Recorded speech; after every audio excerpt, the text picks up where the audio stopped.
अज्ञानतिमिरन्धस्य ज्ञानाञ्जनशलाकया चक्षुरोन्मीलितं येन तस्मै श्रीगुरवे नमः।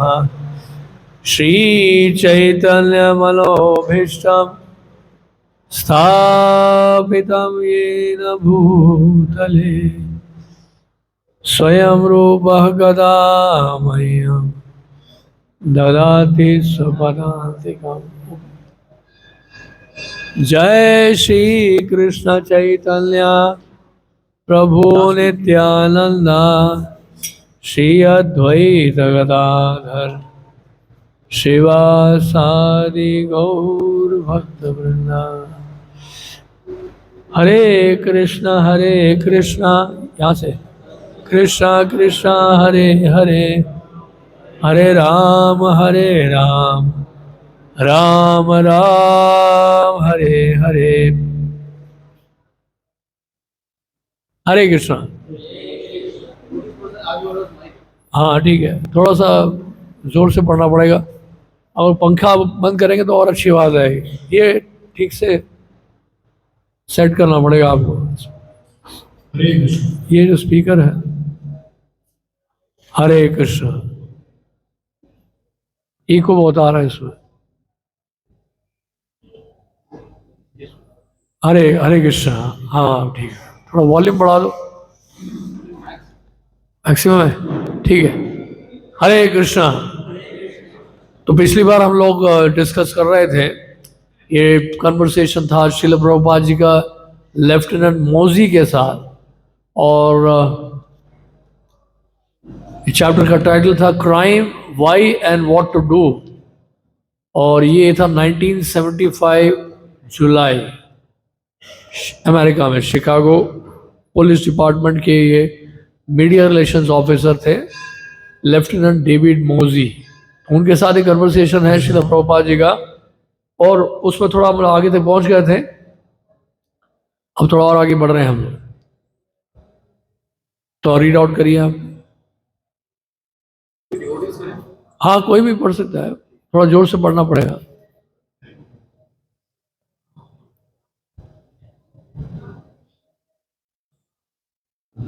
लेफ्टिनेंट डेविड, श्रीमान जी, एक क्रिश्चियन कहावत है कि धनी मनुष्य के लिए।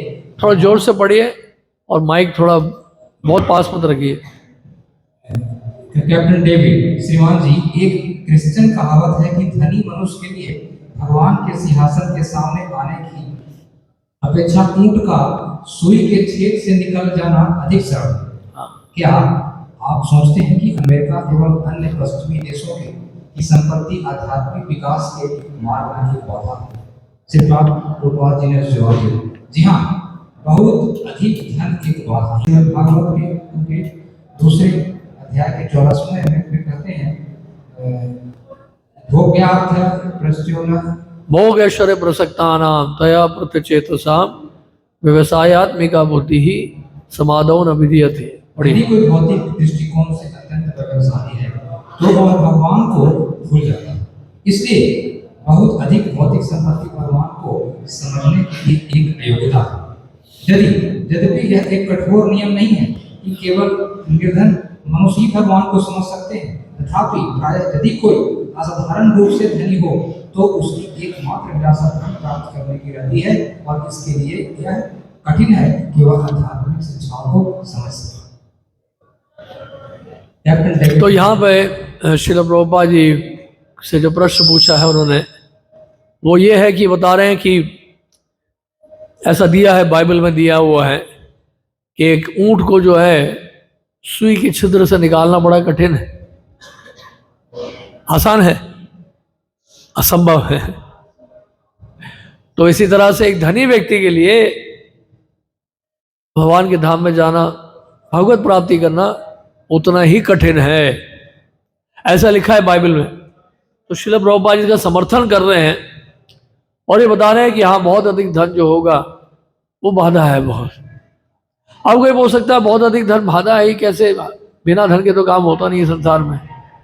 और यहाँ बोल रहे हैं बहुत अधिक धन होगा, इसका मतलब क्या है कि फिर कोई आएगा नहीं यहाँ पे, कोई भक्ति को स्वीकार ही नहीं करेगा। भाई यहाँ पे तो धन कमाने के लिए डिस्करेज किया जा रहा है और पूरा संसार तो धन से चल रहा है, तो फिर यहाँ क्यों आएगा भाई। देखिए भागवत में भी लिखा है, जन्म ऐश्वर्य श्रुत श्री भीर एदमाना मद पुमान। कोई अच्छे कुल में जन्म लेता है, बहुत अधिक धन किसी के पास होता है, किसी के पास बहुत विद्वत्ता होती है, कोई बहुत सुंदर होता है, तो ये सब क्या है, एक नशा है। एक शराब ही केवल नशा नहीं है, ये भी नशा है। और इससे व्यक्ति इतना मदोन्मत्त हो जाता है कि वास्तव में वो भूल जाता है अपने अस्तित्व को, और अपने इस गर्व के कारण, अहंकार के कारण वो वास्तव में असभ्य भी बन जाता है। आप समझ रहे इस बात को। तो धन जो है, वास्तव में बहुत अधिक धन जो होता है वो निश्चित रूप से मार्ग में भटकाता जरूर है, क्योंकि व्यक्ति जो है अपने होशो हवास खो बैठता है और पाप के कार्य में लिप्त हो जाता है। जब धन ज्यादा आएगा तो क्या करेंगे आप? नेचुरली पाप ही करेंगे, और करेंगे क्या उससे? अगर कोई व्यक्ति कृष्ण भावना भावित नहीं होगा, अब ये प्रश्न उठता है कि इसका अर्थ यह है कि भक्त के लिए धन कमाना ही नहीं चाहिए क्या? तो प्रभुपाद जी कह रहे हैं एब्सोल्यूट लॉ नहीं है ये। कई ऐसे भक्त भी हुए हैं जो धनी भी हुए हैं और उन्होंने भक्ति भी की है। तो अगर कोई शुद्ध भक्ति की मार्ग को अपनाता है, कृष्ण भावना भावित होता है, तो उसके लिए धन फिर बाधा नहीं है, क्योंकि वो जानता है धन का उपयोग कैसे करना है उन्हें। उसके लिए कृष्ण भावना भावित होना पड़ेगा। लेकिन हाँ, ये जरूर है कि प्रारंभिक अवस्था में अगर कोई भक्ति में लगा है और अगर बहुत अधिक धन है तो फिर थोड़ा खतरा तो है, क्योंकि धन बार बार मजबूर करेगा कि भैया आप इंद्रिय भोग करो। क्या आप जो है सब कुछ पैसा होते हुए भी जो है आप वही रूखा सूखा और क्या कहते हैं हवा पानी खा रहे हो कुछ खाने के लिए नहीं है क्या, सब कुछ होते हुए भी? लेकिन सच बताएं, जिसके बाद बहुत अधिक धन होता है वो वैसे भी नहीं खा पाता है, क्योंकि उसको अनेक बीमारियां लगी होती हैं। धन होता है, उस धन का उपभोग नहीं कर पाता, वो शरीर में बीमारियां लगी होती हैं, चिंताएं इतनी होती हैं। धन जरूर पड़ा रहता है बैंक में, या काला धन कहीं ना कहीं छुपा के रखा होता है, लेकिन चिंताएं इतनी होती हैं और रोग इतने होते हैं कि धन का वो वास्तव में जितना उपभोग करना चाहिए था वो नहीं कर पाता। आप किसी भी धनी व्यक्ति के पास चले जाओ, आप पूछो कितनी दवाइयां खाता है, वो बता देगा आपको। ब्लड प्रेशर की दवाई, हार्ट की दवाई, डायबिटीज की दवाई, कोलेस्ट्रॉल की दवाई, ऑर्थराइटिस की दवाई, रूमेटिज्म की दवाई, बहुत सारी दवाइयां खानी पड़ती है। तो कहने का मतलब यह है कि व्यक्ति इतना धन कमाने के बाद भी उसका मन शांत नहीं होता। तो धन कमाना गलत नहीं है, लेकिन धन का अगर सदुपयोग नहीं हुआ, वो धन बड़ा भारी पड़ता है हमारे ऊपर, वो बहुत भारी पड़ता है। धन कमाना तो ठीक है, धन को संभालना बड़ा मुश्किल है। भय उत्पन्न हो जाएगा, डर उत्पन्न हो जाएगा। आपके पास बहुत पैसा होगा तो भय, धन जो है भय उत्पन्न करेगा, और उस भय और अपनी सिक्योरिटी के लिए आप बहुत सारी व्यवस्था करोगे। सिक्योरिटी गार्ड रखोगे, घर में कुत्ते रखोगे, अपने आप को बचाने के लिए, सुरक्षित रखने के लिए अनेक साधन हम जुटाएंगे। चिंताएं बढ़ जाती हैं बहुत, और चिंता इतनी बढ़ जाती है, और केवल धन को सुरक्षित रखने की चिंता नहीं, बल्कि अपने व्यापार को बनाए रखने के लिए भी चिंता। उसमें जो लोग काम कर रहे हैं, एम्प्लॉयज हैं, वर्कर्स हैं, उनको मेंटेन करना, ये बहुत बड़ी चिंता है, ताकि फैक्ट्री का काम चलता रहे, प्रोडक्शन कहीं कम ना हो जाए, आउटपुट कहीं कम ना हो जाए, बिजनेस चलता रहे। मार्केट का कुछ पता नहीं है, मार्केट फ्लक्चुएटिंग है, तो इसलिए डर तो बना रहता है, इसमें कोई शक नहीं है। धन बहुत अधिक होता है तो स्वाभाविक है कि चिंता बहुत बढ़ जाती है। और धनी व्यक्ति यही सोचता है कि धन आते क्या गर्व हो जाता है, बहुत अहंकार बढ़ जाता है। वो यही सोचता है कि हमें मंदिर जाने की क्या आवश्यकता है, हमारे सब सब कुछ है कि नहीं? मंदिर तो वो जानते हैं जिनकी जेब खाली है। मंदिर कौन जाता है? जिसके जेब जिसका जेब खाली है वो मंदिर जाता है मांगने के लिए। हमें कुछ मांगना ही नहीं है तो हम क्यों मंदिर जाए? इसलिए आप हमारे मंदिर में देखेंगे जो बहुत धनी व्यक्ति हैं वो नहीं आते यहाँ, बहुत रेयरली आते हैं। जाके उनको बुलाया जाए, स्पेशल इनविटेशन दिया जाए या वीआईपी ट्रीटमेंट दिया जाए तब उनको अलग से माला बनानी पड़ती है, उनके लिए अलग से आरती करनी पड़ती है, तब लोग आएंगे, नहीं तो आते नहीं हो। कल्चर ऐसा बन गया है। आप गुरुद्वारे में जाएंगे तो ऐसा नहीं। गुरुद्वारे में तो कोई बड़ा से बड़ा इंडस्ट्रियलिस्ट भी आए, वो शू स्टॉल में जूते साफ करता है, कड़ा प्रसाद बांटता है, उनकी फैमिली वाले आके बर्तन साफ करते हैं, प्लेट धोते हैं। तो कल्चर पहले से डेवलप हुआ है। इंडिया में भी कल्चर था टेम्पल से पहले, वैदिक कल्चर में ऐसे ही था जैसे गुरुद्वारे में, लेकिन धीरे धीरे वो कल्चर बदल गया। हमारे लोग जो हैं सो कॉल्ड हिंदूज जो हैं वो बहुत एक्सपेक्ट करते हैं। अब सम और अदर उनको अगर मंदिर में लाना है तो ये सब करना पड़ता, अन्यथा क्या है वो आएंगे नहीं मंदिर। अब ये मंदिर ऐसा नहीं कि अमीरों के लिए है, ये मंदिर तो सबके लिए है। अगर गरीबों के लिए तो अमीरों के लिए भी है, तो उनको भी लाना जरूरी है। उनका उद्धार कैसे होगा, उनका भला कैसे होगा? तो लेकिन और जो अगर वो देते भी हैं कोई दान, टेम्पल कंस्ट्रक्शन के लिए देते हैं या प्रसाद वितरण के लिए देते हैं, काफी दान देते हैं, अगर वो दान के विषय में उनके उसके पीछे भी कर्ता की भावना होती है। बोलते हैं हाँ मेरा नाम लिखवाना है यहाँ पे, वो देखिए माला नाम किचन के बाहर, वो कहते हैं कि आप मेरे फादर का नाम लिखिए, मेरे ग्रैंडफादर का नाम लिखिए। आप देख रहे हैं ना, लिखवाना पड़ता है, नहीं तो वो देख करेंगे नहीं। तो एक्सपेक्टेशन बहुत होता है रिटर्न में। धनी व्यक्ति जो है बहुत एक्सपेक्ट करता है, क्योंकि वो बिजनेसमैन है ना। बिजनेस में तो रिजल्ट ही देखते हैं, प्रॉफिट कितना हुआ, कितना कमाया, हमारा कितना फायदा हो, तो फायदे देखते हैं यहाँ पे भी। और एक कर्ता की भावना आ जाती है, और उसमें फिर उनको अलग से रिस्पेक्ट देना पड़ता है, माला पहनानी पड़ती है, वाह करनी पड़ती है, उनकी तारीफ करनी पड़ती है, तब जाके लोग लगे रहते हैं सेवा में। हम अपने लिए तो कुछ मांग नहीं रहे, जो मांग रहे हैं ठाकुर जी के लिए मांग रहे हैं, मंदिर के लिए मांग रहे हैं। तो लेकिन उसमें कर्ता की जो भावना आती है उनकी, तो फिर और वो ये सोचते हैं कि हाँ हमने मंदिर बनवाया था ये, तो यहाँ जो जितनी सेवाएं हो रही हैं वो भी हमारे कारण हो रही है। ये जहां तक भ्रम हो जाता है उनको। तो इसलिए धनी व्यक्ति के लिए बड़ा मुश्किल है, यहाँ इसलिए लिखा है ब्रह्मा जी ने कि धनी व्यक्ति का इतना गर्व होता है, अगर वो देता भी है तो वो सोचता है कि भाई जो मैंने दिया है वो मेरे हिसाब से ही होना चाहिए। फिर तो बहुत डिफिकल्ट होता है, ऐसे लोगों से डील करना बड़ा मुश्किल हो जाता है। लेकिन साधारण गरीब व्यक्ति होता है, वो गरीब व्यक्ति क्या है, उसको आप कोई वीआईपी ट्रीटमेंट नहीं चाहिए उसको, वो लाइन में खड़ा होके आएगा, प्रतीक्षा करेगा। जनरल क्राउड के लोग ज्यादा सुखी होते हैं हमारे जन्माष्टमी के दिन, क्योंकि लाइन में चलती रहती है, कम से कम पता है कि थोड़ी देर में पहुंचने वाले हैं। अब पीछे से जो लोग आते हैं, हमारे जो बड़े लोग आते हैं, वीआईपीज आते हैं, उनके लिए वहां से वो गाड़ी करनी पड़ती है, गाड़ियों का जाम लग जाता है, उनको ले जाना लेके जाना, तो इतना कंफर्टेबल फील नहीं करते वो लोग। क्योंकि वो लोग तो क्या है, ज्यादातर एसी रूम्स में रहे हैं, हर जगह एसी का इस्तेमाल करते हैं, तो थोड़ा भी कंफर्ट कम होता है, डिस्टर्ब हो जाते हैं।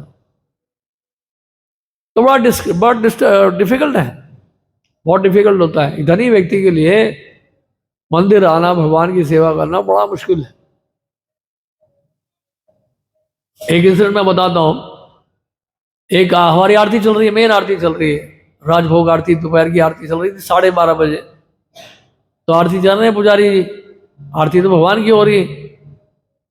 अब एक इंडस्ट्रियलिस्ट आए, उन्होंने कहा हमारी पूजा करा दो। तो थोड़ा रुकना पड़ेगा ना उसको, और रुकने के लिए सहन शक्ति है नहीं,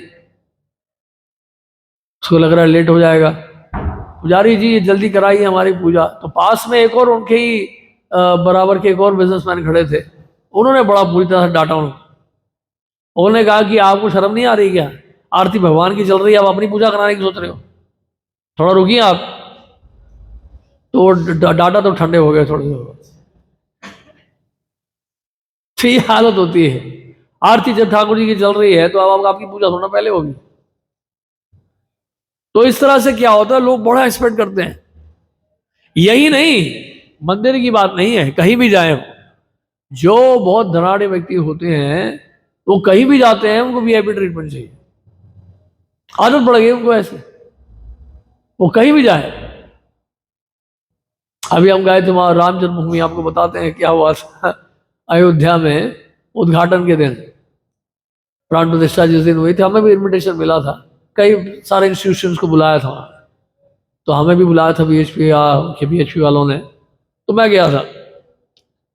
तो वहाँ पे अलग अलग सेक्शंस बनाए थे, हम जैसे जो गेरुए वस्त्र में उनके लिए अलग सेक्शन था, और जो सेलिब्रिटीज था उनका अलग सेक्शन था, बिजनेसमैन थे जैसे अंबानी हैं, ये सब आए थे, सेलिब्रिटी हैं जैसे अमिताभ बच्चन हैं या सोनू निगम है या इस तरह के लोग हैं, उनके लिए भी अलग अलग सेक्शंस बनाए थे। और तो प्रोग्राम चल रहा था, मोदी जी आगे चले गए और सब कुछ हो गया, प्राण प्रतिष्ठा भी हो गई, सब कुछ हो गया। अब 2 बजे दर्शन खुलेगा सबके लिए, सबके लिए मतलब जिनको इनवाइट किया है, पब्लिक के लिए तो नहीं, पब्लिक तो बाहर बहुत खड़ी थी, यानी कि जो वीआईपीज हैं और जो इनवाइटीज हैं उनको दर्शन का मौका 2 बजे के बाद मिलेगा, क्रय अनाउंस किया। तो 2 बजे के करीब जो है फिर सब जाना शुरू किए, तो हम भी चल पड़े। और वहाँ जब टेम्पल हॉल में, शायद ना ऑर्गेनाइज नहीं था क्योंकि पहला दिन था, तो इतना वो लोगों ने उम्मीद नहीं की थी कि इतनी प्रॉब्लम आई। और इतना बड़ा हॉल तो बड़ा है उनका, लेकिन वो विड्थ उसका ज़्यादा नहीं, वाइड नहीं है ज़्यादा, वो लंबा जरूर है लेकिन चौड़ा नहीं, जैसे ये चौड़ा है ना, वो चौड़ा नहीं है वहाँ का हॉल। तो इसलिए वो क्राउड जो है अंदर जाके एकदम ट्रैफिक जैम हो गया वहाँ पे। तो ऑल्टर के पास, मेन ऑल्टर के पास जहाँ रामलला है, उसके बाद लोग खड़े रहे, तो फिर उन्होंने ज़्यादा क्राउड हो गया तो फिर बीच वाला दरवाज़ा था जो, वो बंद कर दिया उन्होंने। तो वहाँ सब लोग खड़े हुए हैं, चिल्ला रहे हैं, और एक बोलता हाँ मेरा सांस फूल रहा है, दरवाज़ा खोलो दरवाज़ा खोलो। और दूसरा दूसरा कह रहा है कि क्या है ये, इतनी देर हो गई, दरवाज़ा क्यों बंद कर रखा है, तोड़ दो दरवाज़ा, धक्का मारिए जोर से। मैं ये देख रहा था, बिल्कुल पेशेंस नहीं है। और वीआईपी तो थे सब सो कॉल्ड, और बड़े बड़े बिजनेसमैन थे, बहुत बड़े बड़े लोग आए हुए थे, लेकिन मैं देखा पेशेंस बिल्कुल उनका बिल्कुल जीरो के करीब। भैया आप भगवान का दर्शन करने आए हो या खुद को आप सेटिस्फाई करने आए हो, तो थोड़ा वेट करो, आगे लोग खड़े हुए हैं, वो जाएंगे तो हो जाएगा, दरवाजा खुल जाएगा फिर।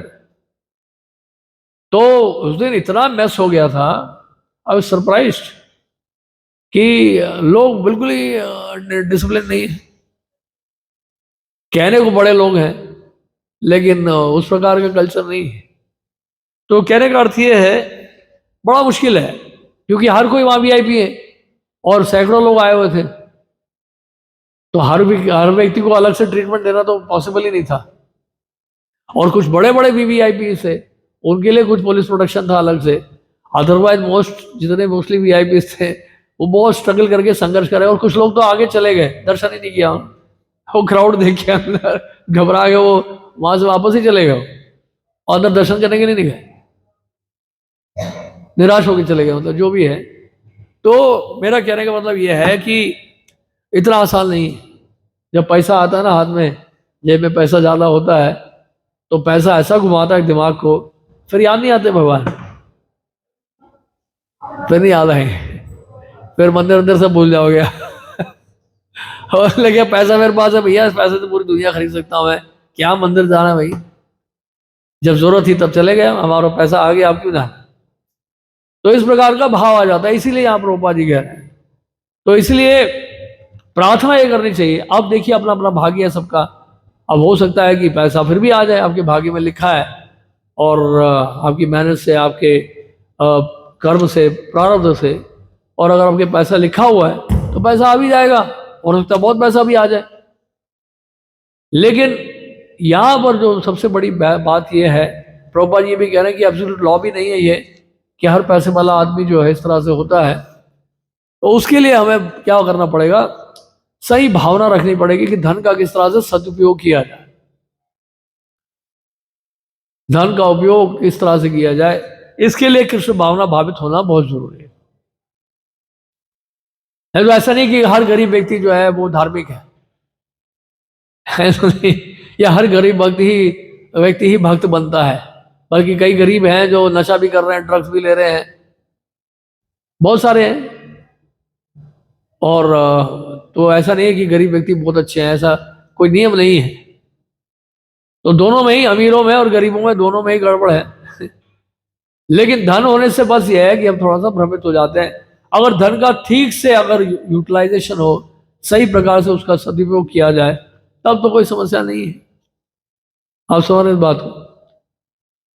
तो इसलिए ये सारा कुछ डिपेंड करता है, हमारे कॉन्शियसनेस पर डिपेंड करता है, ये जानते हुए कि जो भी मुझे मिला है धन, वो भगवान की कृपा से मिला है कि नहीं?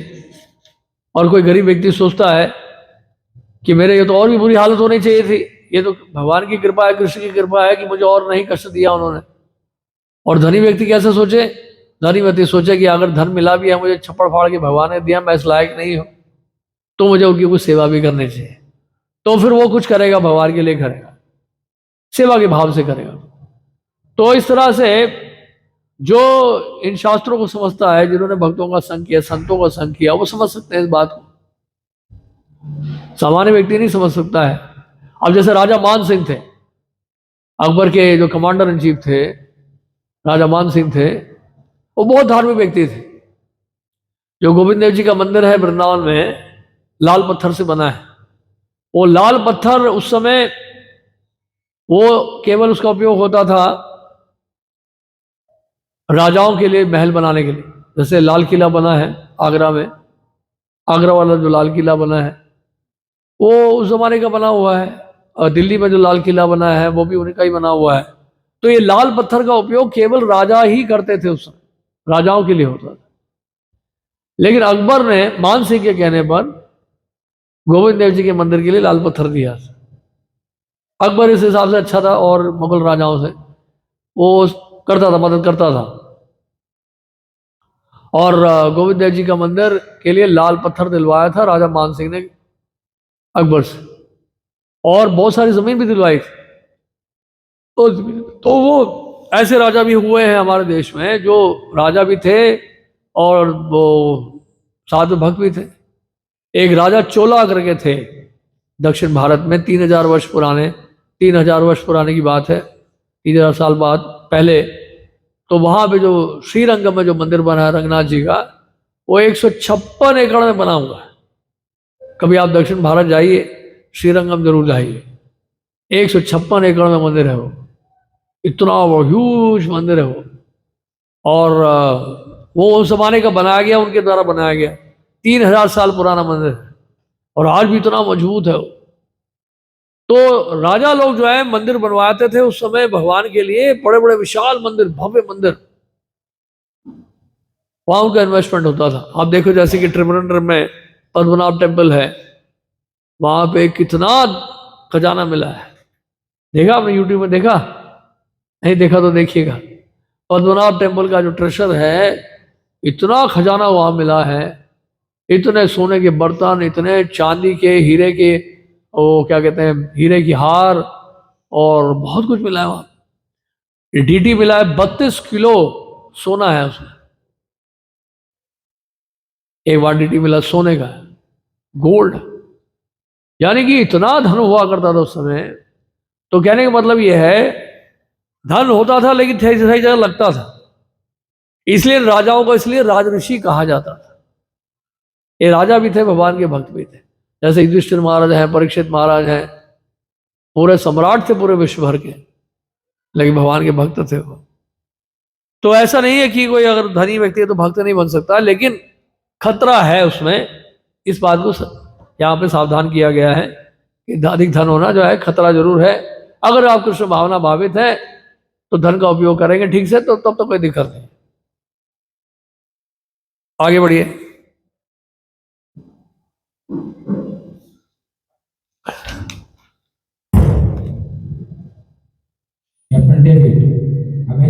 जो लोग क्रिश्चियन मत में विश्वास रखते हैं वे भी इन बातों में विश्वास रखते हैं। मैं एक धार्मिक समूह के आध्यात्मिक विश्वासों में और दूसरे धार्मिक समूह के आध्यात्मिक विश्वासों में कोई बड़ा भेद नहीं देखता हूँ। श्री प्रभुपाद जी हाँ, समस्त धर्मों का सार तो एक ही है। हमारा प्रस्ताव तो केवल इतना है कि व्यक्ति को चाहे वह किसी भी धार्मिक पद्धति को मानता हो, उसी के द्वारा भगवान को समझने का और उससे प्रेम करने का प्रयत्न करना चाहिए। यदि आप क्रिश्चियन हैं तो हम यह नहीं कहते कि यह मत अच्छा नहीं है, आप हमारे समान ही बढ़िए। हमारा तो केवल यही प्रस्ताव है कि चाहे आप क्रिश्चियन, मुस्लिम या हिंदू हो, भगवान को समझने का और उससे प्रेम करने का एकमात्र प्रयत्न कीजिए। देखिए, यहाँ आने का मेरा मूल उद्देश्य यह है कि मैं जान सकूं कि आप अपराधों को कम करने में एक ये पहले वाला क्लियर कर दें।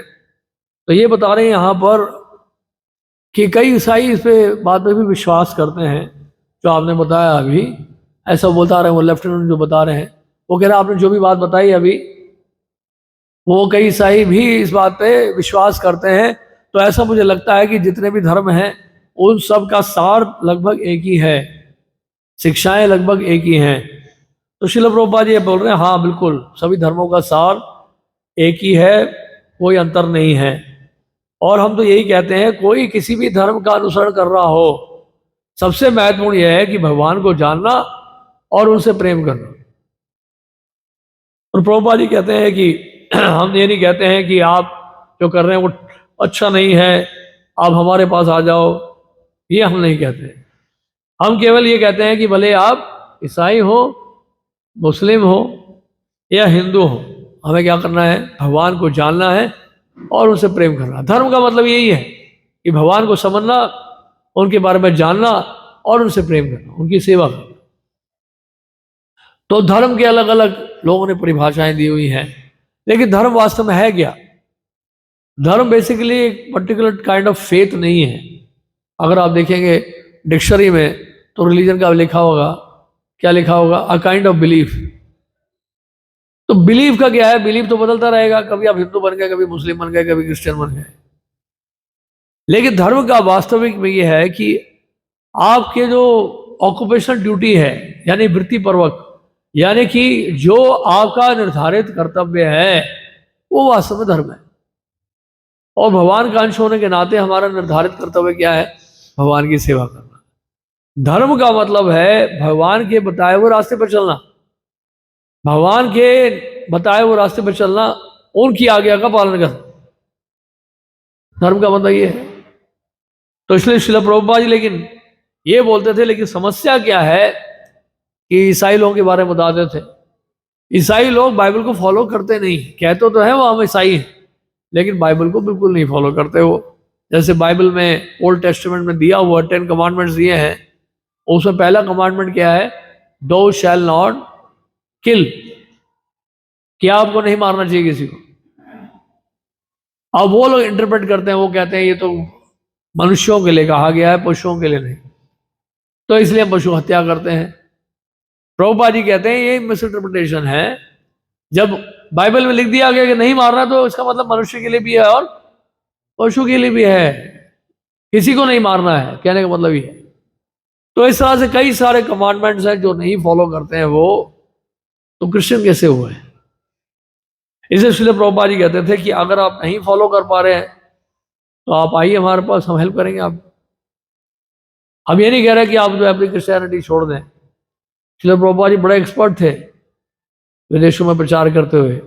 अगर वो ये कहते जैसे यहाँ लिखा है, और ये कहते कि नहीं नहीं आप जो कर रहे हो अच्छा नहीं है, बेकार है, हमारे पास आ जाओ, उसको बंद करो, तो फिर वहां पे विदेशों में प्रचार हो ही नहीं पाता। लेकिन प्रभुपाद जी ने कहा कि आप जहाँ हैं वहीं रहो, लेकिन बाइबल में जो दिए हैं, इंस्ट्रक्शन दिए हैं 10 कमांडमेंट्स में, उसको फॉलो करो। तो इस तरह से लोग जो है उत्साहित हुए। लोगों ने समझा भाई ये सही प्रचार कर रहे हैं, हमें कन्वर्ट करने नहीं आए, बल्कि हमें दोबारा जगाने आए हैं कि जो हम कर रहे हैं वो सही से करें। आगे बढ़िए।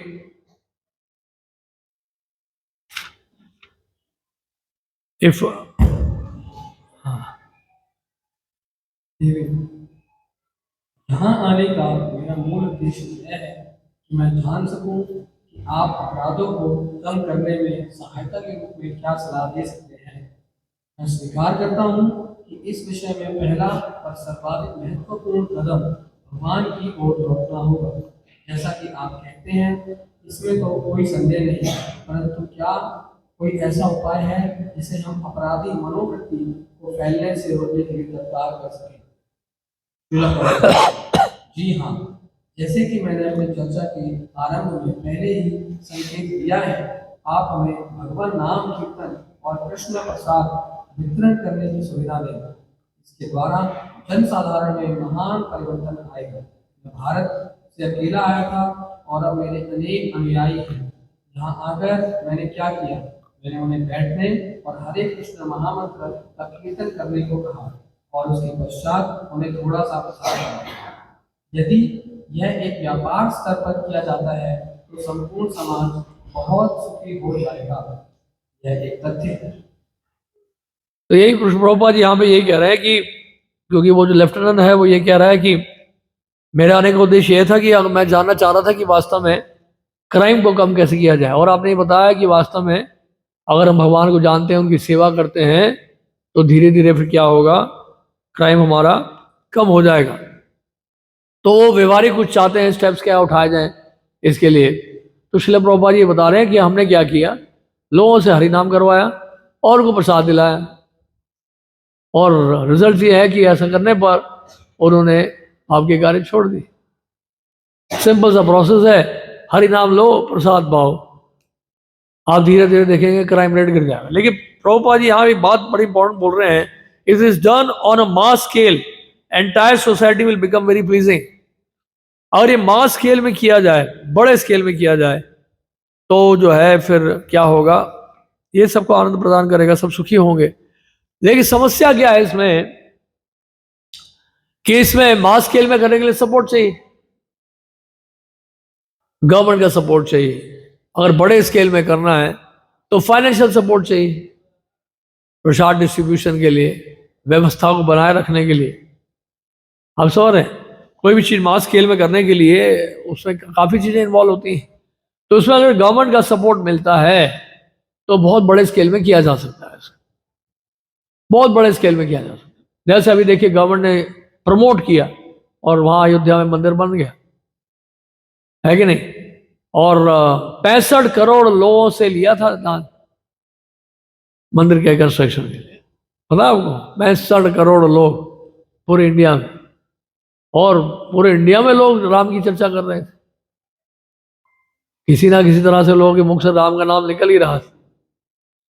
तो एक कहने का मतलब है, जब देश के नेता और लीडर और गवर्नमेंट जो है अगर सचेत हो जाती है धर्म का प्रचार प्रसार करने के लिए, तो लोग जागेंगे फिर। भगवान ने गीता में भी कहा, यद्यत आचरति श्रेष्ठ तत्तदेवेतरो जना। श्रेष्ठ व्यक्ति जैसा करता है, सामान्य जनता वैसे ही अनुसरण करती है, और वो अपने आचरण के द्वारा प्रमाणित करते हैं इसको। श्रेष्ठ व्यक्ति कैसे प्रमाणित करता है? अपने आचरण के द्वारा।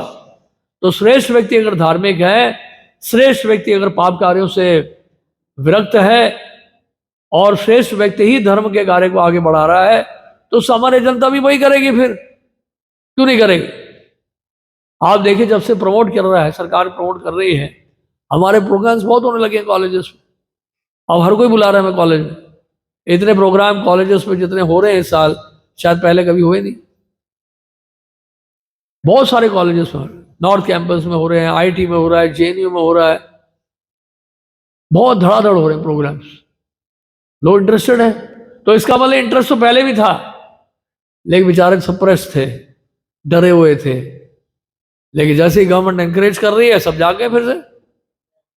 और जागने का मतलब क्या है? जैसी आप कृष्ण भावना भावित होते हैं, भगवत चेतना जैसे ही जागती है, आप स्वयं ही पाप करने के लिए 10 बार सोचेंगे। जैसे ही आप भगवत चेतना जागती है ना, तो आपको लगे यार ये तो गलत काम, मुझे नहीं करना चाहिए। ये लाभ मिलता है कृष्ण भावना भावित होने का। तो ये जो क्राइम रेट की बात कर रहे हैं, क्राइम की चिंता ये कर रहा है इतना, वो क्राइम अपने आप कम हो जाएगा। हमने बताया भी था कि तिहाड़ जेल में रोज 10,000 लोगों को खिलाना पड़ता है 2 टाइम। फ्री में तो होता नहीं, खर्चा कितना है सही, वहां को रहना ठहराना और खिलाना और फ्री फंड में कह लीजिए थोड़ा बहुत काम कराते हैं उनसे, लेकिन खर्चा कितना है गवर्नमेंट का, बहुत खर्चा है, वो खर्चा सारा कम हो जाएगा। इकोनॉमिक डेवलपमेंट की बात करते हैं, उसका एक्चुअली सॉल्यूशन स्पिरिचुअली है। जितनी भौतिक समस्या है उसका केवल क्या है, आध्यात्मिक हल। स्पिरिचुअल सॉल्यूशन अगर देंगे आपका पैसा भी बचेगा, लोगों का क्राइम रेट गिर जाएगा, क्राइम कम हो जाएगा।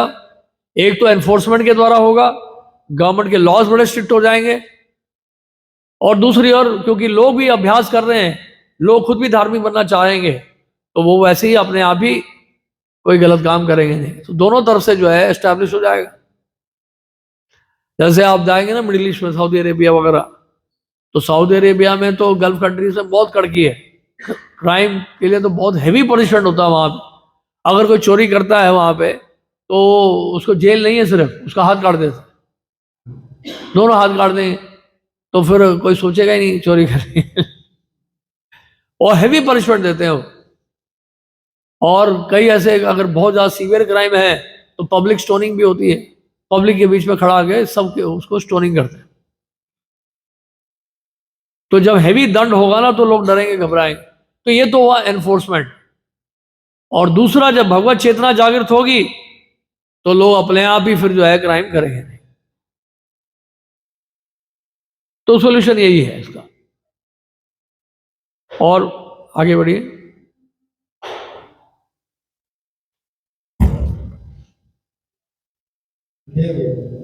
क्या आप ऐसे कार्यक्रम को धनी वर्ग में आरंभ करना चाहते हैं अथवा निर्धनता के क्षेत्र में?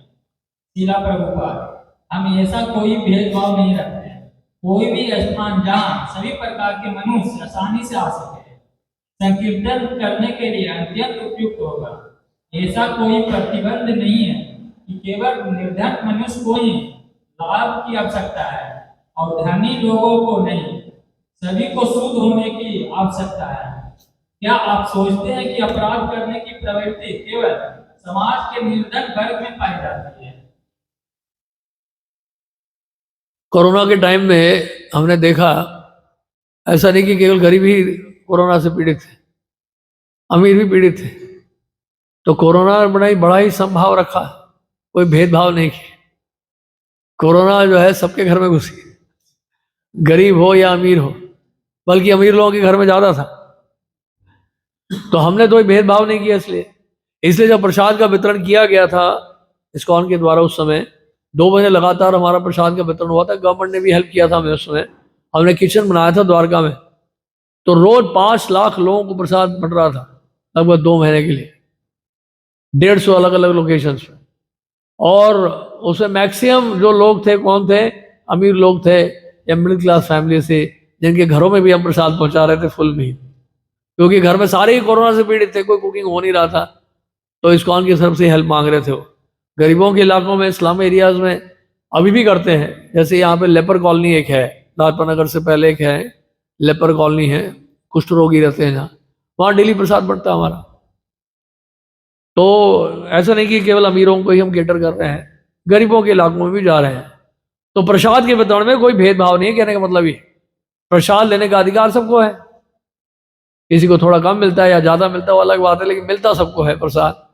और इसी तरह से मिड डे मील प्रोग्राम जो हमारा चल रहा है, पूरे भारतवर्ष में लगभग समझ लीजिए 10 से 14 लाख बच्चों को डेली मिड डे मील के द्वारा फुल मील मिल रहा है।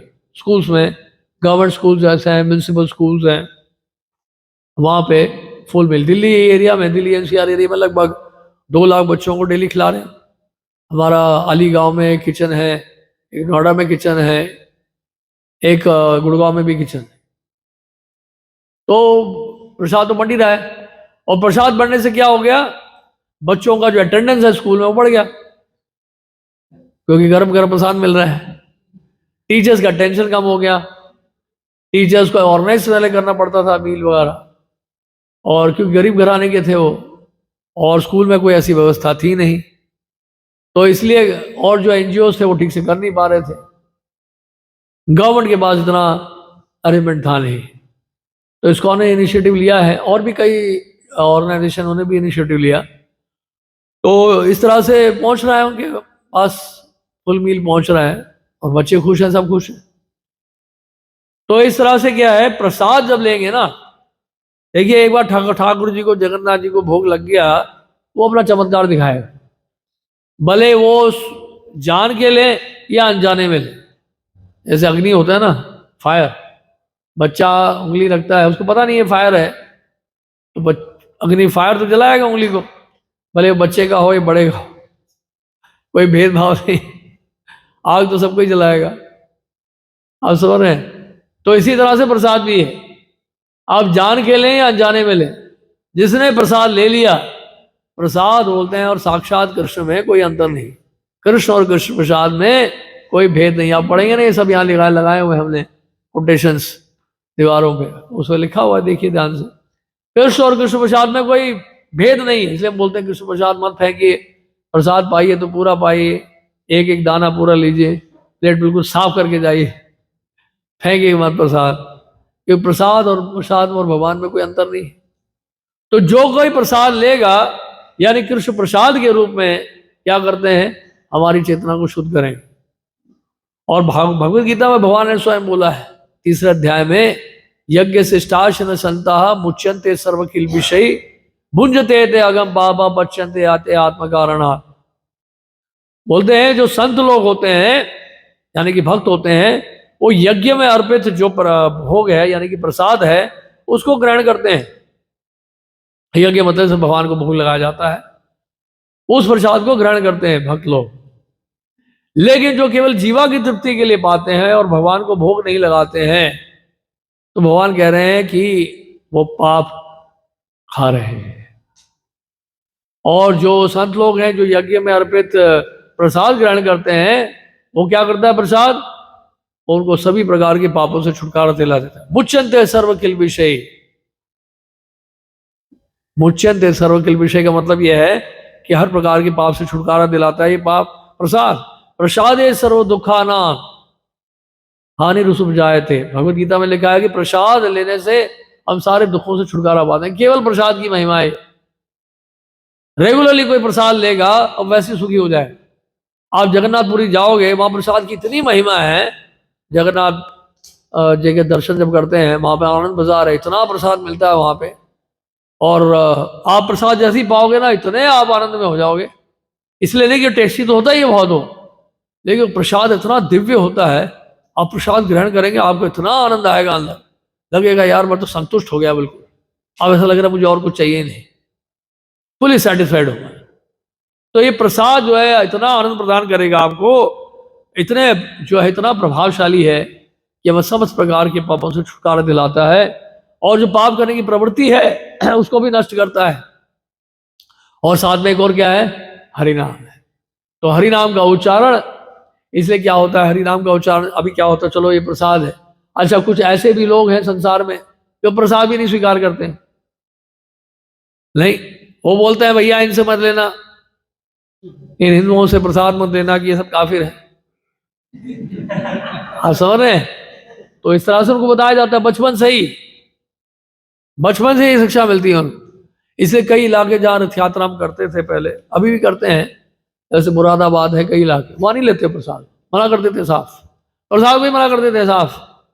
देखिए कितना बड़ा दुर्भाग्य है। देखिए हमने यहाँ तक देखे हैं, सड़क पे जो भिखारी होते हैं पैसा मांगते हो, तो हम पैसा अगर होता है तो दे देते हैं, लेकिन हम तो कोशिश करते हैं कि प्रसाद दिया जाए पैसे का। इसलिए कई बार सोचते हैं दे या नहीं दे, क्योंकि पैसे का कई बार दुरुपयोग करते हैं लोग, कई बार मुझसे ड्रग्स भी पीते हैं, नशा भी करते हैं लोग, और कई तो नकली होते हैं, जैसे हाथ लगेगा पूरा घायल है, उनका चोट लगी है। एक मैंने खुद देखा था, एक पूरा लंगड़ा के आया था, वो लंगड़ा के आया गाड़ी के पास, और जब सिग्नल हो गया ग्रीन तो उस तरफ भागा, और सड़क पार करके भागते हुए गया। जब आ रहा था हमारे पास तो लंगड़ा के आ रहा था, जब सिग्नल ग्रीन हुआ तो भाग के चला गया वो, क्योंकि पीछे से गाड़ी आ रही है ना, तो वहां लंगड़ा के चल नहीं सकता वो, तो उस समय भाग के गया वो। तो ऐसे बहुत सारे लोग हैं, गैंग है बहुत बड़ा, आप समझ रहे हैं? फिर भी कई बार हम लोग चलो दयावास दे देते हैं, लेकिन हमारा उद्देश्य रहता है कि प्रसाद दिया जाए। प्रसाद मुंह से जाएगा, अंदर जाएगा तो भैया थोड़ा सा दिमाग शुद्ध होगा उनका। लेकिन क्या करते हैं, प्रसाद लेते नहीं है, प्रसाद नहीं लेते हैं, प्रसाद नहीं, पता नहीं ये नहीं चाहिए हमें, मना कर देते हैं। और कई तो अगर दे भी दिया ना उनको, वो ले भी लेते, फेंक देते हैं बाद में। तो ये भयंकर अपराध होता है। आप पता, शास्त्रों में दिया गया है, अगर कोई प्रसाद की अवहेलना करता है, तिरस्कार करता है, प्रसाद को फेंक देता है, उसका अनादर करता है, तो उसको अगले जन्म में कोढ़ का रोग होता है। बड़ा भयानक है। प्रसाद का अपराध नहीं करना चाहिए, भगवान का प्रसाद है ना। प्रसाद और कृष्ण में कोई अंतर नहीं है, इसलिए प्रसाद जब लेते हैं एक एक दाना हमें प्रसाद ग्रहण करना चाहिए। प्रसाद शुद्ध करेगा, लेकिन अपराध करेंगे तो फिर उसका उल्टा असर होता है फिर। तो इसलिए क्या है, हमें सोचना पड़ता है अभी प्रसाद भी दें कि नहीं दें। तो ऐसे में जो है एक उपाय है, और वो उपाय है हरिनाम। रथ यात्रा में कीर्तन खूब होता है हमारे यहाँ। जगन्नाथ जी की रथ यात्रा होती है तो भक्त लोग बहुत कीर्तन करते हैं। अब वो लोग छत पे खड़े होकर, एक बिल्डिंग के ऊपर खड़े होकर देखते रहते हैं, प्रसाद तो लेंगे नहीं, लेकिन उनके कानों के अंदर से हरिनाम चला जाता है। जाने और अनजाने में कृष्ण का नाम सुन लेते हैं, भले ना भी बोले, वो श्रवण कर लेते हैं, हरिनाम सुन लेते हैं। उससे भी जो है उनका भला होना।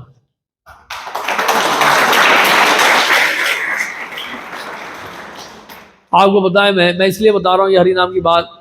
रथ यात्रा हमारी होती है हर साल पुरानी दिल्ली में, और कई वर्षों से हो रही है। इलाका इतना अच्छा नहीं हो, हमारी वहाँ रथ यात्रा हो रही है 1980-81 से। वो एरिया बहुत ही ज़्यादा, एक तो कंजस्टेड है, और दूसरा वहाँ के लोग भी इतने ज़्यादा हाई फाई नहीं है, इन द सेंस कि वहाँ पे बहुत, मतलब इलाका ऐसे ही है। और कई रेड लाइट एरिया भी है वहाँ पर, वहाँ से भी रथ यात्रा गुजरती है। तो जगन्नाथ जी कितने कृपालु हैं, देखिए। जगन्नाथ जी ऐसे लोगों को भी दर्शन देने जाते हैं। भगवान देखिए कितने कृपालु हैं। पता है कि ये लोग कभी मंदिर नहीं आएंगे, ऐसे इलाके में जो लोग रह रहे हैं वो क्यों मंदिर आएंगे। तो जगन्नाथ जी रथ पे बैठकर वहां जाते हैं, भक्त लोग वहां कीर्तन सुनते करते हैं, और कीर्तन हरिनाम की ध्वनि उनके कानों से जाती है। तो इस तरह से उनकी रक्षा होती है, नहीं तो बड़ा उनका भविष्य क्या है, अंधकार में है। ये जगन्नाथ जी की कृपा है। कलयुग में जगन्नाथ जी जाते हैं बाहर, अगर मंदिर नहीं आ रहे हैं आप, तो जगन्नाथ जी बोलते हैं ठीक है मैं आता हूं आपके पास। जगन्नाथ जी सबको दर्शन दे रहे हैं, जगन्नाथ जी का प्रसाद का वितरण हो रहा है, भक्त लोग खूब नृत्य कर रहे हैं, कीर्तन कर रहे हैं, और जो भी ये दृश्य देखता है उसके पाप कर जाते हैं, अनेकों जन्मों के पाप करते हैं। तो इस तरह से यहाँ पे ये बात बताई है प्रभुपाद जी ने, हरिनाम और प्रसाद के द्वारा ये संभव है। और बताइए, आगे बढ़िए। डेविड जी नहीं, परंतु यह प्रश्न पूछने का मेरा थोड़ा जोर से पढ़ना पड़ेगा आपको। डेविड जी नहीं, परंतु यह प्रश्न पूछने का मेरा अभिप्राय यह था कि यदि इस कार्यक्रम को धनी क्षेत्र की अपेक्षा निर्जन क्षेत्र में किया जाए तो क्या यह अधिक लाभकारी होगा और समुदाय अधिक बलवान बनेगा। शिला प्रभुपाद, हमारी चिकित्सा आध्यात्मिक दृष्टिकोण से रोगी व्यक्ति के लिए जब किसी व्यक्ति को रोग होता है तो निधन और धर्मांत के बीच कोई भेद नहीं रखा जाता, दोनों को एक ही चिकित्सालय में भर्ती किया जाता है। इस प्रकार चिकित्सालय एक ऐसे स्थान पर होना चाहिए जहां निधन और धर्मांत दोनों प्रकार के मनुष्य सरलता से आ सके। उसी प्रकार संकीर्तन करने की सुविधा का स्थान भी ऐसा होना चाहिए जहां सभी लोग आसानी से पहुंच सके, क्योंकि सभी लोग भौतिक दृष्टिकोण से दूषित हैं, अतः सभी को संकीर्तन का लाभ उठाना चाहिए। कठिनाई तो यह है कि धनी मनुष्य सोचता है कि वह पूर्ण रूप से आपको पीछे सुनाई दे रहा है? ठीक है, थोड़ा जोर से पढ़िए। वह पूर्ण रूप से स्वस्थ है, यद्यपि वह सबसे बड़ा रोगी है, परंतु पुलिस अधिकारी होने के कारण आप भली भांति जानते हैं कि धनी और निर्धन दोनों सभी प्रकार के मनुष्यों में अपराध करने की प्रवृत्ति समान है। तो हमारी कीर्तन की विधि सभी के लिए है, क्योंकि यह हृदय को स्वच्छ करती है, चाहे वह मनुष्य वैरपूर्ण हो या निर्धन। अपराधपूर्ण आदतों को स्थायी रूप से बदलने का एकमात्र ढंग है अपराधी के हृदय में परिवर्तन लाना, जैसा कि आप अच्छी तरह तरह जानते हैं। बहुत से जो कई बार बंदी बनाए जाते हैं और कारागार में रखे जाते हैं, यदि भी वे जानते हैं कि यदि वे चोरी करेंगे तो वे कारागार में भेजे जाएंगे, फिर भी वे अपने अस्वच्छ हृदय के कारण चोरी करने के लिए बाध्य होते हैं। अतः अपराधी के हृदय को स्वच्छ किए बिना मात्र अधिक कठोर कानून व्यवहार में लाकर आप अपराध को नहीं रोक सकते। चोर और हत्यारों को पहले से ही कानून का ज्ञान होता है, फिर भी वे अपने अस्वच्छ हृदय के कारण बारंबार हिंसक अपराध करते हैं। अतः हमारी विधि हृदय को स्वच्छ करना है, तब इस भौतिक संसार की सभी समस्याओं का हल हो जाएंगे। प्रभुपाद ये कह रहे हैं कि धनी व्यक्ति हो या फिर गरीब व्यक्ति हो, बीमार अगर हैं, दोनों को डॉक्टर की आवश्यकता है, दोनों को अस्पताल की आवश्यकता है। तो इसी तरह से क्या है, गरीब हो या अमीर हो, दोनों ही पाप कर रहे हैं, दोनों में क्राइम हो रहा है। तो दोनों के लिए ही संकीर्तन है, दोनों के लिए प्रसाद है। तो भेदभाव का कोई मतलब नहीं है। ऐसा नहीं कि गरीबी के इलाकों में जाकर ही हम करें और अमीरों को भूल जाएं। हम अमीरों को भी करेंगे, गरीबों को भी करेंगे, बल्कि अमीरों में तो समस्या ज़्यादा है कि नहीं। तो भला तो सबका होना चाहिए। और प्रभुपाद जी यहाँ ये बता रहे हैं कि वास्तव में जब तक हृदय को स्वच्छ नहीं किया जाएगा तब तक ये समस्या बनी रहेगी। देखिए क्या है, किसी भी रोग में आयुर्वेद के अनुसार अगर कोई व्यक्ति रोगी है तो ये देखा जाता है उस रोग के पीछे कारण क्या है। कारण को ठीक किया जाए तो उसका जो प्रभाव है वो भी ठीक हो जाएगा, उसका इफेक्ट भी ठीक हो जाएगा। कॉज पे काम करना चाहिए। ट्रीटमेंट जो है सिम्टोमेटिक नहीं होना। सिम्टोमेटिक ट्रीटमेंट का मतलब ये है, मान लीजिए आपको पेन है बॉडी में, तो आपने पेन किलर ले लिया, समझ रहे हैं आप, आपके कंधे में पेन है, पेन किलर लेके आप सो गए, हाँ जी बोले ठीक हो गया हमें। लेकिन दवाई बंद करने के बाद कुछ समय के बाद फिर से पेन शुरू हो जाता है, होता है कि नहीं होता है। तो ये ट्रीटमेंट जो है क्या है, ये ट्रीटमेंट इफेक्ट का ट्रीटमेंट है, सिम्टोमेटिक ट्रीटमेंट है। लेकिन ट्रीटमेंट कॉज के ऊपर नहीं है। किस कारण से जो है मुझे कंधे में दर्द हो रहा है वो जानना बहुत जरूरी है। अगर उस कारण को ठीक किया जाए तो कंधे का दर्द जो है हमेशा के लिए खत्म हो जाए। इसी तरह से क्या है, क्राइम का कारण क्या है, क्राइम का मेन कारण क्या है, क्योंकि हृदय हमारा निर्मल है, निर्मल नहीं है, हृदय हमारा मैला है। तो ये दूषित जो हमारा हृदय है उसको अगर स्वच्छ बनाया जाएगा, कारण को ठीक किया जाएगा, तो व्यक्ति क्राइम क्यों करेगा फिर। अगर मैं भूखा हूं तो बार बार मुझे खाने की इच्छा होगी, अगर मैं भूखा हूं ही नहीं तो मैं क्यों खाऊंगा। आप समझ रहे हैं, यानी कि अगर आप भूखे हैं, बहुत अगर भूखे हैं तो खिचड़ी भी अच्छी लगती है, या भूखे नहीं है तो खिचड़ी अच्छी नहीं लगती आपको। आप समझ रहे हैं, तो कहने मतलब ये तो आवश्यकता के ऊपर है कि कारण हमें ढूंढना है। तो कारण अगर हमारा सही है, कारण अगर जान ले हम लोग, उस कारण पे अगर कार्य करें, स्वच्छ बनाए अपने हृदय को, तो क्राइम रेट अपना ही कम हो जाएगा, अपने आप कम हो जाएगा। नहीं तो क्या है फिर, क्योंकि देखिए जितने चोर हैं, या प्रभुपाद जी बता रहे हैं जितने मर्डरर्स हैं या क्रिमिनल्स हैं, वो सब लॉस को जानते ही हैं। वो जानते कि क्या कानून है, क्राइम करने पर जेल जाते हैं और जेल से बाहर निकलने पर फिर वही क्राइम करते हैं। हाथी जैसे स्नान कर ले और स्नान करने के बाद मिट्टी डाल ले अपने ऊपर, तो स्नान का क्या फायदा होता है। स्नान का कोई महत्व है। हाथी स्नान करके बाहर निकलता है और शरीर में मिट्टी डाल लेता है, तो उसके स्नान का कोई महत्व है नहीं, महत्व है ना। तो इसलिए क्या है कि हमें स्वच्छ अभियान जो कहते हैं, हमारे सरकार प्रधानमंत्री भी कह रहे हैं स्वच्छ अभियान, तो स्वच्छ अभियान हृदय का भी होना चाहिए। हृदय का स्वच्छ अभियान शुरू कर रहे हैं। अंतर्राष्ट्रीय श्री कृष्ण भावना अमृत संघ जो है अंतर्राष्ट्रीय स्तर पर स्वच्छ अभियान पहले से शुरू कर चुका है 1966 से। लेकिन स्वच्छ अभियान कौन सा है, हृदय का। हृदय अगर आप स्वच्छ है तो वातावरण भी स्वच्छ है। हृदय अगर आपका मलिन है तो वातावरण भी मलिन रहेगा। हृदय को साफ करना है, कॉन्शियसनेस को, यानी कि चेतना पे हमारा कार्य होना चाहिए। चेतना हमारी शुद्ध होगी, प्योरिटी रहेगा हार्ट का, तो व्यक्ति क्यों गलत काम करेगा। गलत काम करने से पहले 10 बार सोचेगा। रादर देखा जाए, एक सामान्य व्यक्ति भी कोई अगर पाप का कार्य करता है तो पहले स्टेप में उसको उतना कॉन्फिडेंस नहीं आता, वो डरता है। कोई भी व्यक्ति पाप करने से पहले थोड़ा डर रहता है। लेकिन जब पाप करना शुरू करता है तब उसका कॉन्फिडेंस बढ़ता है, हाँ यार ये तो मैं कर पा रहा हूं और करूंगा। लेकिन जब पहली बार करता है कहीं ना कहीं उसको परमात्मा से संकेत मिलता है, भैया ये गलत काम है, ये पाप का कार्य मत करो। अगर उस समय बच जाता, सचेत हो जाता तो बच जाएगा, नहीं बचेगा तो पूरा उसमें एंटैकल हो जाता है, उसमें पूरा फंस जाता है। अब ये भक्ति का लाभ ये है, अगर आप पूरी तरह से शुद्ध भी नहीं हुए लेकिन आप हरिनाम ले रहे हैं, रेगुलरली हरिनाम ले रहे हैं, प्रसाद ग्रहण कर रहे हैं, तो जब कभी भी पाप करने की संभावना होगी ये हरिनाम हमारी रक्षा करेगा। हमें संकेत मिलेगा बार बार, भैया मत करो ये गलत काम है, भगवान का नाम ले रहे हो और गड़बड़ कर रहे हो।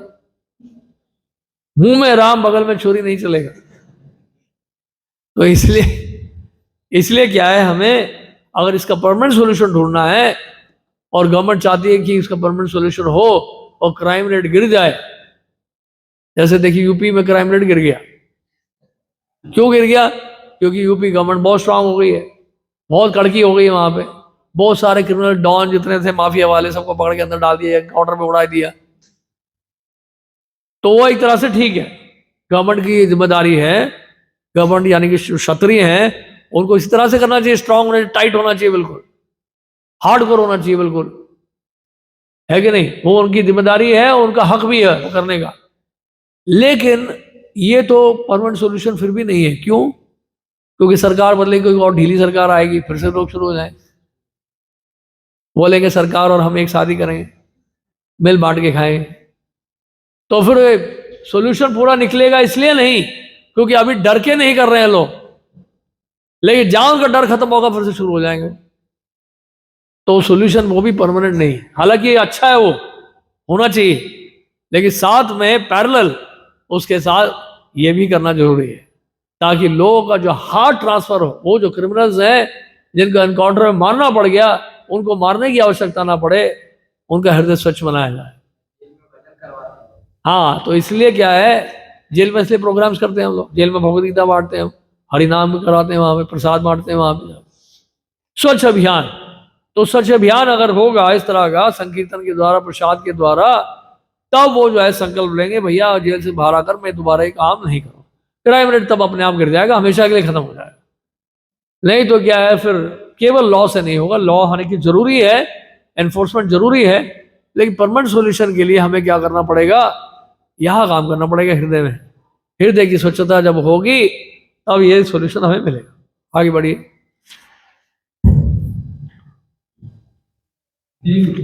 श्रीमान, यह एक बहुत कठिन कार्य है। जोर से पढ़ो, बहुत ऊंची बात। प्रभुपाद, यह कठिन नहीं है, केवल आप सबको निमंत्रण दीजिए, आइए हरे कृष्ण कीर्तन कीजिए, नृत्य कीजिए और स्वादिष्ट कृष्ण प्रसाद दीजिए।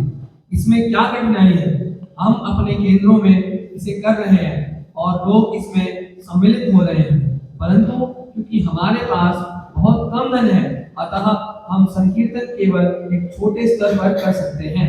हम सभी को निमंत्रण देते हैं तथा धीरे धीरे लोग हमारे केंद्रों में आ रहे हैं और भक्त बन रहे हैं। यदि शासन हमको बड़े पैमाने पर सुविधा दे तो हम असीमित रूप से इस कार्यक्रम का विस्तार कर सकते हैं, और समस्या तो बड़ी है ही। जैसे फॉर एग्जाम्पल, आप पहले पढ़ लीजिए, पूरा बता दो, पूरा पैराग्राफ पढ़ लीजिए। नहीं तो राष्ट्रीय समाचार लेखों में यह क्यों पूछा जाए कि इस संबंध में क्या किया जाए? कोई भी शासन अपराध करने की इस प्रवृत्ति को नहीं चाहता, यह एक तथ्य है, परंतु नेता लोग यह जानते ही नहीं कि इसको किस प्रकार रोका जाए। यदि वे हमको सुने तो हम उन्हें उत्तर दे सकते हैं। अपराध क्यों होते हैं? क्योंकि लोग भगवत भावना से रहित हैं, और इसका हल क्या है? हरे कृष्ण कीर्तन कीजिए और कृष्ण प्रसाद ग्रहण कीजिए। यदि आप चाहें तो आप संकीर्तन की इस विधि को अपना सकते हैं, नहीं तो हम इसे छोटे स्तर पर करते रहेंगे। हम लोग एक ऐसे निर्धन चिकित्सक के समान हैं जिसकी छोटी प्राइवेट प्रैक्टिस है, पर यदि आपको सुविधा दी जाए तो वह बड़ा चिकित्सालय खोल सकता है। इस योजना को कार्य रूप देना शासन के ऊपर है। यदि वह हमारी सलाह से संकीर्तन की विधि को स्वीकार कर ले तो अपराध की समस्या हल हो जाए। जैसे कोरोना टाइम में कितना हम लोगों को हुआ, डर पैदा हो गया, कोई सोल्यूशन निकल नहीं रहा था, साइंटिस्ट हो, मेडिकल वाले हो, गवर्नमेंट हो, सब फेल हो गए। नहीं, और इंडिया में नहीं, पूरे वर्ल्ड वाइड कितने बड़े टॉप साइंटिस्ट थे और डॉक्टर्स थे, लगे हुए थे दिन रात दवाई ढूंढने के लिए कि दवाई मिल जाए, इसके लिए दवाई मिल नहीं रही थी और तुक्का मार रहे थे लोग, ये दवाई खा लो, वो दवाई खा लो, ये ट्राई कर लो, वो ट्राई कर लो, सोल्यूशन मिल नहीं रहा था। तो सोल्यूशन हमने ढूंढा, सारा जो है मेटीरियली ढूंढा, स्पिरिचुअल सोल्यूशन को ढूंढा नहीं। अगर गवर्नमेंट का सपोर्ट मिलता, गवर्नमेंट ऑर्डर देती, हर घर में, जैसे अयोध्या की ओपनिंग में, राम मंदिर की ओपनिंग में गवर्नमेंट ने सबको इंस्पायर किया कि सब लोग अपने घर में भजन कीर्तन करें, मंदिरों में भजन कीर्तन हो, पूरा एक्टिव हो जाए। और इससे क्या हुआ, पूरे देश में जगमग हो गया, सब राम का नाम लेने लगे। गवर्नमेंट ने इंस्पायर किया, प्रमोट किया, तो सब लोग राम का नाम लेने लगे। अगर ये संकीर्तन होता कोरोना के टाइम में, तो कोरोना कब का खत्म हो गया होता। क्योंकि कोरोना का कारण क्या है, हमारे अपने पाप ही हैं, और क्या कारण है। देखिए, जब मास स्केल में जब होता है संहार, उसके पीछे एक बहुत बड़ा कारण होता है।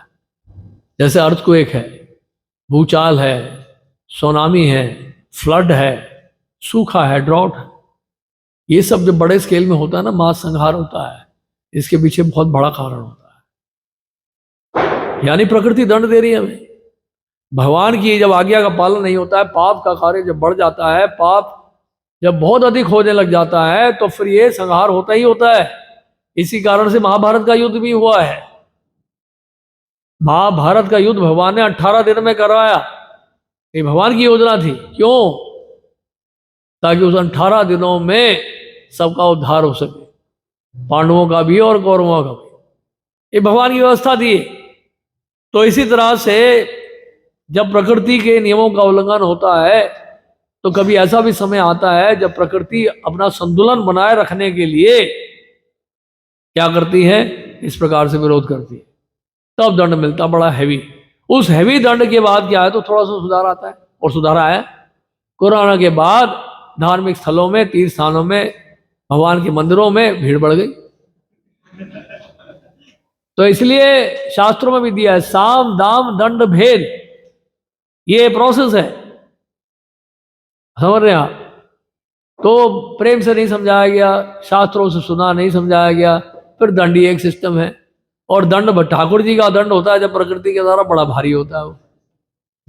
तो ऐसे में अगर हम चाहते थे कि इसको कम किया जाए दंड को, तो हमें क्या करना चाहिए था, मास संकीर्तन करना चाहिए था। भले लोग घर में बैठ के करते, और घर में बैठ के करते, ऑफिस तो जाना नहीं था, तो कर सकते थे सब लोग।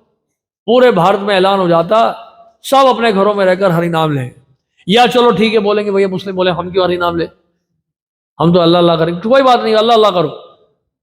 जीसस वाले जो है अपना जीसस का नाम, क्राइस्ट का नाम लो, जिसका जो नाम है वो लो, है कि नहीं, है, होना चाहिए भगवान का नाम। तो ऐसा, क्योंकि देखिए बाइबल में भी लिखा है, हैलोड बी दाई नेम, यानी कि भगवान को पुकारा जाता है उनके नामों से। लेकिन समस्या है, उसमें नाम की चर्चा ज्यादा हुई नहीं बाइबल में, वो नाम की चर्चा हमारी वैदिक शास्त्र में हुई है। तो जो भी है, जो जिस धर्म का है, जो भी नाम लेना चाहे, नाम ले, सब लोग भगवान का नाम ले, और मास स्केल में ले, पूरे भारतवर्ष में लिया जाए, और हो सके तो पूरे पृथ्वी में लिया जाए। गवर्नमेंट ही कर सकती है, गवर्नमेंट के पास है। जैसे प्रमोट किया ना अभी रामलला के लिए, सबको बोले राम का नाम लो, भजन कीर्तन करो, तो इस तरह से प्रमोशन होता, तो आप देखते हैं कोरोना कब का खत्म हो चुका होता। खैर, फिर भी समय आने पर तो खत्म हो ही गया, लेकिन लंबा चल गया थोड़ा। तो कहने का मतलब यह है कि सॉल्यूशंस पे वर्क करना है, और इसलिए क्योंकि भगवान ने बनाए हुए नियम है, उसका उल्लंघन किया नहीं जा सकता। आप करना भी चाहें तो नहीं कर सकते। जैसे सरकार का बनाया हुआ नियम जो है, कितना भी उल्लंघन कर लो, नहीं कर सकते। कुछ समय के लिए कर सकते हो, लेकिन बाद में पकड़ जाओगे। इसी तरह से क्या है, भगवान के द्वारा बनाए गए नियम है, वो प्रकृति भगवान के द्वारा बनाई गई है, और जब भी हम प्रकृति का शोषण करेंगे तो फिर प्रकृति विरोध करेगी, क्योंकि प्रकृति जो है भगवान की अर्धांगिनी है, उसका शोषण करेंगे तो दंड मिलेगा, दंड मिलेगा। भगवान ने गीता में बोला है, मैं अध्यक्षेन प्रकृति स्वेते से चराचरम, मेरी अध्यक्षता में प्रकृति कार्य कर रही है। तो उसी प्रकृति का अगर हम शोषण करेंगे तो नेचुरल रिएक्शन तो होगा ही होगा। इसलिए देख रहे हैं जहां पे गौ हत्या हो रही है, गौ मांस खा रहे हैं लोग, नहीं, कितने देशों में आप जाओ, विदेशों में, वहां तो नॉर्मल है गौ मांस खाना, बीफ जो है नॉर्मल है, गाय की हत्या करना, गौ मांस खाना नॉर्मल है वहां पे। कोई उसको बुरा मानता ही नहीं है, लेकिन रिएक्शन भी बड़ा हैवी होगा फिर, और बड़ा भारी रिएक्शन होता है फिर। समय की बात है भाई, भगवान मौका दे रहे हैं, बोलेंगे कुछ हो नहीं रहा, पहले लोग बोलते हैं हम तो खाते नहीं, हमारे साथ तो कुछ नहीं हुआ, तो इंतजार करो होने के लिए, फिर समय आने पर बहुत कुछ होगा फिर, और ऐसा होगा कि बस सब फिर लाइन तो इसलिए क्या है कि, लेकिन भगवान नहीं चाहते हैं कि इस प्रकार के दंड देके हमें सुधारें। भगवान चाहते हैं कि हम भक्ति के द्वारा सुधरें, उनका नाम लेके सुधरें, उनके शरणागत होकर सुधरें, प्रेम से भगवान की सेवा करके हम सुधरें, ये भगवान चाहते हैं, है कि नहीं? कौन चाहेगा, कौन माता पिता चाहेंगे कि डांट के और पीट के या उसको छड़ी से मार के सुधारा जाए? सब यही चाहेंगे कि भाई उसको प्रेम से समझा दो, बच्चा समझ जाए। तो इसी तरह से हमें क्या करना चाहिए, भगवत गीता की शिक्षाओं को अपने जीवन में उतारना चाहिए, भगवान के बताए हुए नियमों में चलना चाहिए, कोई समस्या नहीं है फिर। पढ़िए आज लास्ट पैराग्राफ है शायद।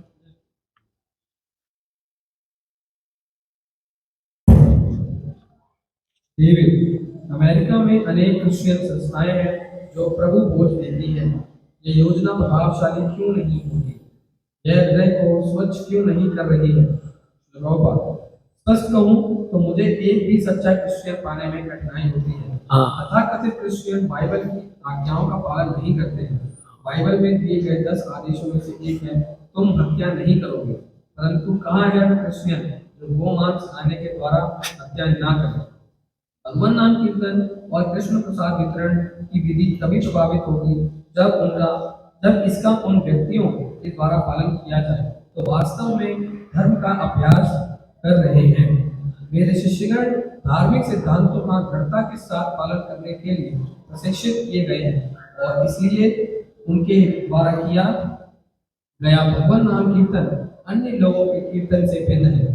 हरे कृष्णा भक्तों की केवल भ्रमण की मोहर वाली स्थिति नहीं है, उन्होंने भक्ति के अभ्यास के द्वारा भगवान नाम की शुद्धिकारक शक्ति की अनुभूति कर ली। तो पूरा पढ़ लो, थोड़ा सा रह गया।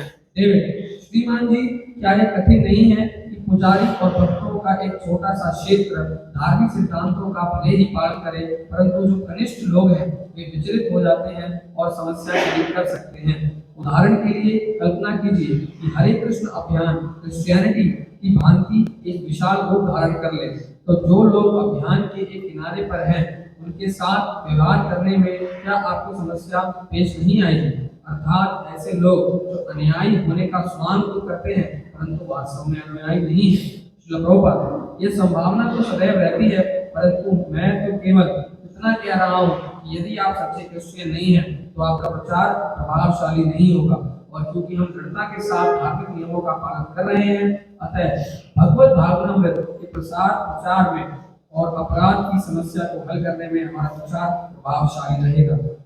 श्रीमान जी, आपने समय दिया, इसके लिए आपको धन्यवाद है। मैं यह टेप रिकॉर्डिंग अपने कुछ अधिकारी को दे दूंगा। मैं आशा करता हूँ यह उसी प्रकार प्रभावशाली होगी जिस प्रकार आप प्रभावशाली हैं। आपको भी हाथ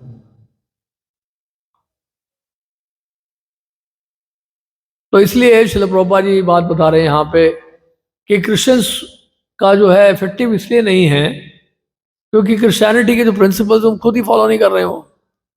क्रिश्चियन वर्ल्ड में काउ किलिंग जो है बहुत पॉपुलर है। वो कहते हैं जीसस क्राइस्ट ने भी एक बार खाया था, बाइबल में ऐसा डिस्क्रिप्शन आता है। तो प्रभुपाद जी उत्तर दिया जीसस क्राइस्ट ने कभी लेकिन स्लॉटर हाउस नहीं मेंटेन किया। किसी विशेष परिस्थिति में उनको खाना पड़ा होगा, वो एक आध बार हो सकता है, लेकिन ऐसे नहीं कि रेगुलर मीट ईटर था। जीसस क्राइस्ट ने एक नया मूवमेंट कैसे शुरू किया जानते हैं? जहां पे जूइश लोग जो आते थे वर्शिप के लिए, उसी स्थान में पशुओं की हत्या हो रही थी बहुत बड़े स्केल में। वो देखकर जीसस क्राइस्ट का हृदय पिघल गया। उन्होंने कहा ये कैसे धार्मिक लोग हैं जो पशुओं की हत्या कर रहे हैं, इस तरह से बेजुबान जानवरों को मार रहे हैं। उसी कारण से वो उन्होंने अलग जो है शुरू कर दिया। इस तरह से क्रिश्चियनिटी शुरू हुई है। क्रिश्चियनिटी की जो शुरुआत है वो ऐसे हुई है। और फिर क्यों वो एनकरेज करेंगे फिर बताइए एनिमल किलिंग? इसलिए बाइबल कमांडमेंट में लिखा है दो शैल नॉट किल। तो बेसिकली क्या है, देखिए क्रिश्चियन में क्या होता है, एक संडे का दिन होता है कन्फेशन का। इस्कॉन में आने से पहले मैं भी कई बार चर्च में गया हूं, तो मुझे पता है वहां का सिस्टम क्या होता है। तो क्या करते हैं, कई जाने की उत्सुकता होती थी तो कई बार चर्च जाते थे, कई बार गुरुद्वारे जाके देखते थे कि क्या चल रहा है। गुरुद्वारे का तो खैर बहुत अच्छा लगा मुझे। लेकिन क्रिश्चियनिटी में क्या है कि लोग आएंगे और एक हॉल होता है जिसमें एक वुडन पार्टीशन होता है, या एक पार्टीशन कोई होता है, तो वुडन पार्टीशन के उस और जो है उस चर्च के प्रीस्ट या फादर कहते हैं वो बैठे होते हैं, और इस और जो है वो व्यक्ति भी आता है जो बाहर से आता है। कन्फेशन होता है। कन्फेशन का मतलब ये है कि वो व्यक्ति जो है अपनी गलतियों को बोलता है कि उसने क्या क्या पाप किए हैं पिछले हफ्ते, मंडे से सैटरडे तक क्या क्या पाप किया है, क्या क्या गलत काम किया है, वो कन्फेस करता है, यानी कि स्वीकार करता है, बताता है दिल खोल के कि हो जीसस प्लीज फॉरगिव मी, मेरे से सारे पाप हो गए वगैरह वगैरह। और फादर जो प्रीस्ट है उनकी बात को सुन लेते हैं और आगे जीसस तक पहुंचा देते हैं, ऐसा उनका सोचना है। तो इस तरह से जीसस उनको माफ कर देते हैं। चलो माफ कर दिया, अब मंडे से फिर शुरू हो जाते, मंडे से सैटरडे फिर कर लिया, फिर संडे फिर आ गए, फिर कन्वर्शन शुरू हो गया, फिर कन्वर्स करने लगे। तो ये जीसस क्राइस्ट प्रभुपाद जी कहते हैं उन्होंने कोई कॉन्ट्रैक्ट साइन किया गया हमारा पाप लेने के लिए कि वो हमारा पाप लेते रहेंगे और हम पाप करते रहेंगे। तो ये कैसी मतलब रिलीजन है, कैसा धर्म हुआ कि क्रिश्चियनिटी के नाम पर आप जीसस क्राइस्ट को इतना कष्ट दे रहे हो कि आप पाप करो, आप करो, और सारा पाप का रिएक्शन वो लें, भाई हमारा पाप आप ले लो। नहीं, जैसे वाल्मीकि जी थे ना, वो वाल्मीकि कैसे बने, पहले वो डाकू थे, ठीक है ना, तो वो डाकू थे और रोना, किसी न किसी को मारना, किसी का लूटपाट करना, लूटना, ये सब करते थे वो। तो नारद जी ने आके बोला कि ये सब क्या कर रहे हो आप, ये तो सब पाप का कार्य है। उन्होंने कहा नहीं नहीं, ये क्या करें, मेरा घर कैसे चलेगा, घर वाले तो मेरे ऊपर पूरी तरह से निर्भर है। बोलते अच्छा घर वालों में इतना विश्वास है, नारद जी ने कहा एक काम करो, आप घर जाओ और घर वालों से पूछो कि जो तुम पाप कर रहे हो उसके भागीदार बनने के लिए वो तैयार है। तो घर वालों से पूछा जाके, मैं जो एक सच बताओ, मैं जो पाप कर रहा हूं उसके भागीदार आप सब बनोगे ना। बोले हम क्यों बने, पाप तुम कर रहे हो, हमें क्यों लेके उसमें फंसा रहे हो, आप जानो। वो बाप रे पूरे हिल गए वो। तो उन्होंने कहा बाप रे मैं इनके लिए सब कुछ कर रहा हूँ और मेरे कोई शेयर नहीं करना चाहता। फिर नारद जी ने उनको समझाया, फिर नारद जी उनको रियलाइज हुआ कि यार मैं तो इतना पाप कर रहा था और कोई मेरे साथ देने वाला नहीं है, मेरे पाप का कोई भागीदार ही नहीं बनेगा, अपने घर वाले ही, उनका सारा फेथ खत्म हो गया उनमें। तो नारद जी से पूछे कि सुझाव दीजिए, आप संदेश दीजिए। नारद जी ने कहा, नारद जी सोचे कि ये तो बहुत पाप करता है, इसके मुख से नाम इतनी आसानी से निकलने वाला नहीं। एक इसके मुख से मरा मरा शब्द जो है बहुत आसानी से निकलता है, मारता रहता है ना, तो ये मरा मरा बड़ी आसानी से बोलेगा। तो वो जो है उसके साथ रत्नाकर नाम था उनका, डाकू रत्नाकर था, उंगली मार, रत्नाकर भी बोलते हैं कई जगह। तो फिर वो मरा मरा करके बोलना शुरू किया नारद जी के सुझाव से, तुम मरा मरा करके बोलो, इससे तुम्हारा भला हो। मरा मरा क्या है, अब बोलो तो सही। अब मरा मरा मरा मरा बोलेंगे, राम शब्द निकलने लगे मुंह से। इस तरह से वो धीरे धीरे भक्त बन गए, भगवान के वाल्मीकि जी बन गए। रामायण लिख दिया उन्होंने, भगवान राम के आने से पहले लिखना शुरू कर दिया रामायण। तो कहने का मतलब ये है, ये पाप का कार्य जो है कोई इसका भागीदार बनता नहीं है। हम देखिए कोई पाप करते हैं उसका भुगतान हमें खुद करना पड़ेगा। आज मैं क्राइम करता हूं तो मेरे रिश्तेदार थोड़ा उसके लिए जेल जाएंगे। तो लॉ भी ऐसे ही है, इंडियन लॉ भी तो ऐसे ही है। लॉ भी यही कहता है अगर मैं करता हूं कोई क्राइम तो दूसरा क्यों जाएगा उसके लिए जेल, मुझे जाना पड़ेगा। तो इसलिए क्या है कि लॉज बड़े स्ट्रिक्ट होते हैं। और क्रिश्चियनिटी में कोई ऐसा नहीं कि कॉन्ट्रैक्ट तो लिया जीसस क्राइस्ट ने। जीसस क्राइस्ट आए थे, ऑफकोर्स सूली में चढ़े थे, और सूली में चढ़ते उन्होंने बोला था, जूइश लोगों ने जो सूली पर चढ़ाया, और सूली पर चढ़ाया तो जीसस क्राइस्ट के बहुत कंपैशन, उनके अंदर दया थी। उनके कहा कि हे ईश्वर, परम पिता ईश्वर, ये नहीं जानते ये क्या कर रहे हैं, मेरी आपसे ये प्रार्थना, इनको आप क्षमा कर दीजिए। उनका विशाल हृदय था, उन्होंने माफ कर दिया, और भगवान से प्रार्थना कर रहे हैं कि आप इन्हें माफ कर दीजिए। लेकिन जो फॉलोअर्स हैं उनका तो कोई दिमाग होना चाहिए ना, कि जीसस क्राइस्ट ने हमारे लिए इतना कष्ट उठाया और भगवान से हमारे लिए प्रार्थना की हमें माफ कर दें, और फिर दोबारा पाप करेंगे और फिर जाएंगे चर्च में जाएंगे कन्फेशन करने के लिए। जीसस क्राइस्ट को मूर्ख समझ के रखा है हमें। तो इसलिए प्रभुपाद इसलिए बता रहे हैं कि क्रिश्चियनिटी इसलिए जो है सक्सेसफुल हुई नहीं, इनके चर्चेस इसलिए खाली हैं।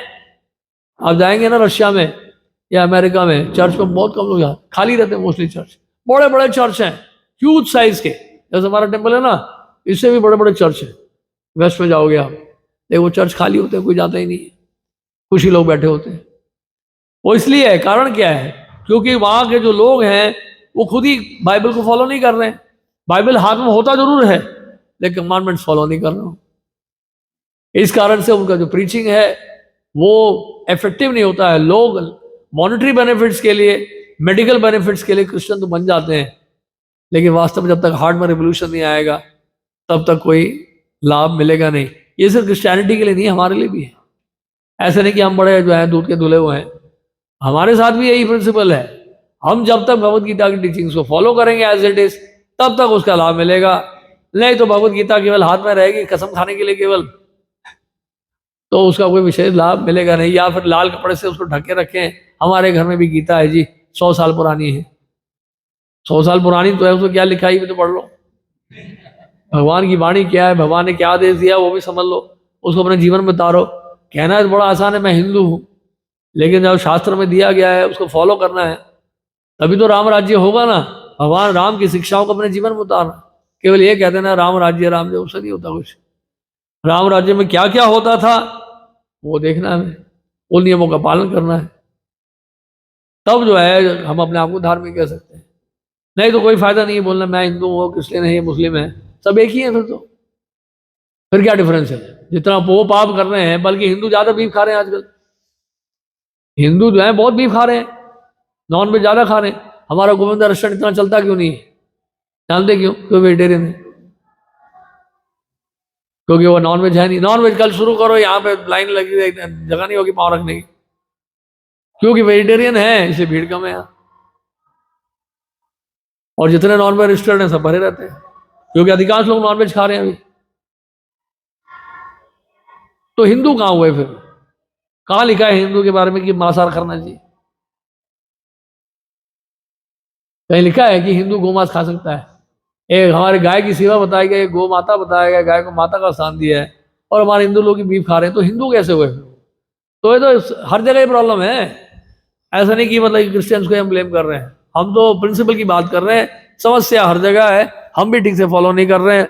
और अगर हम फॉलो करेंगे तो फिर कोई समस्या नहीं रहेगी। असली हिंदू बनना है फिर हमें, जैसे वैदिक शास्त्रों में दिया है, वैदिक कल्चर में जो हुआ है, भगवत गीता में जो शिक्षा दी गई है, उसको अपने जीवन में उतारना है कि नहीं? सयत प्रमाणम कुरुते लोकस्तद अनुवर्तते। अपने आचरण के द्वारा हमें प्रमाणित करना है शास्त्रों के कथनों को। ये नहीं कि मैं सिगरेट पी रहा हूँ और बोल रहा सामने वाले को सिगरेट मत पियो, तो क्यों सिगरेट बंद करेगा वो? बताइए। तो इसलिए प्रिंसिपल्स और इंस्ट्रक्शंस जो शास्त्रों में दिए हैं उसको अपने जीवन में उतारना है, तब हम सुखी भी रहेंगे, सारी समस्याओं का हल मिलेगा। और ये जो प्राकृतिक दंड मिलता है हमें, नेचुरल कैलामिटीज जो आती हैं वो नहीं आएंगी फिर। कोई भूचाल नहीं होगा, कोई अर्थक्वेक नहीं होगा, कोई सुनामी नहीं होगी, कोई कोरोना होगा ही नहीं, कभी नहीं होगा। नहीं तो होगा। सुधारने का तरीका है ना, कहीं फिर भगवान सुधारना चाहते हैं, ऐसे नहीं तो ऐसे करेंगे फिर वो। जैसे फॉर एग्जाम्पल एक बच्चा है, खेल रहा है समुद्र के किनारे, उसने समुद्र की रेती से घर बना लिया।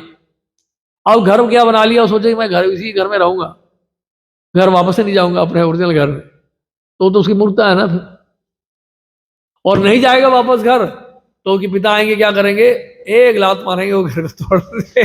चलो भैया बेटा घर चलो, तुम्हारा ये असली घर नहीं है, घर और कहीं है। तो इसलिए संसार में फंस जरूर गए हम लोग, लेकिन संसार में रहकर भी अगर भगवान के नियमों का पालन करते हैं तो इसी संसार में रहकर भी सुखी रहा जाए। ये पॉइंट है। जिस तरह से अगर कोई सिटीजन है गवर्नमेंट के लॉज को फॉलो करता है तो वो खुश संतुष्ट है, लेकिन नहीं फॉलो करेगा तो इसी शहर में तिहाड़ जेल भी है। दोनों व्यवस्था की गई है सरकार के द्वारा। चॉइस हमारा है कि मैं जेल में जाना है या बाहर जाना है। हरे कृष्ण। ये चैप्टर पूरा हो गया।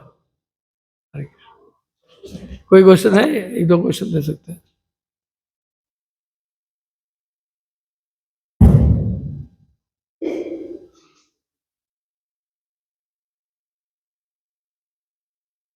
और सही कैसे आपने बताया संकीर्तन में भगवान के नाम आते तो सभी का उद्धार होता है। तो ऐसे कौन से रास्ते किसी में भी है, जैसे हमारे गुजरात में सभी कुछ फॉलो करते हैं, तो हमारा कैसे बेस्ट है सॉफ्ट बनाने के हमारा कैसे बेस्ट है, हमारा कैसे ऑथराइज्ड है? नहीं, बेस्ट ऑथराइज की बात नहीं है, डिपेंड करता है हम कितना फॉलो करते हैं। बेस्ट तो है, लेकिन डिपेंड करता है कि हम कितना फॉलो करते हैं। हमें पता है हरि नाम की महिमा है, अब हरि नाम लेना पड़ेगा ना, फिर प्रसाद की महिमा है, प्रसाद पाना पड़ेगा। प्रोसेस को फॉलो करना पड़ता है, बेस्ट हो या ना हो। अब समझ बात, हमारा जो है वैदिक शास्त्रों में दिया गया है और प्रमाणिक गुरु परंपरा से हम स्वीकार कर रहे हैं, ऑथेंटिक प्रोसेस है ये, और इस प्रोसेस को फॉलो करने से वो इफेक्टिव है।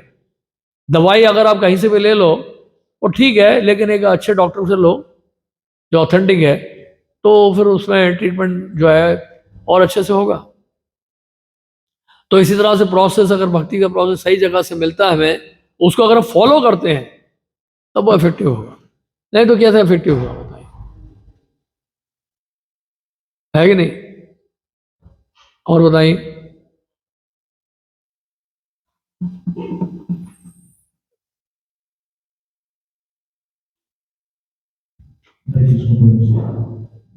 मेरा ये सवाल है कि जैसे कि आप बोला कि प्रसाद है, जैसे अपने सारे कष्टों का निवारण है, जब प्रसाद कोई भी है, तो क्या ये तरीका है कि हम प्रसाद के कारण लोगों को अपने साथ जोड़ रहे हैं, अभी उनके जो दुख है उसका निवारण कर रहे हैं?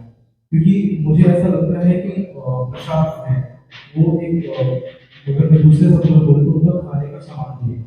तो अगर जो भूख से होगा तो वो तो यहाँ से जुड़ेगा, लेकिन आपने एक बीच में पॉइंट बोला था कि वो मन से जुड़ता है या फिर श्वास रचता है कि हमसे जुड़े हैं और मैं हरि नाम ले रहा हूँ, लेकिन उनका जो रियल मंतव्य है, मनोदशा है, ये है कि मुझे जाना है, खाना है, लेकिन कर्म नहीं करना है।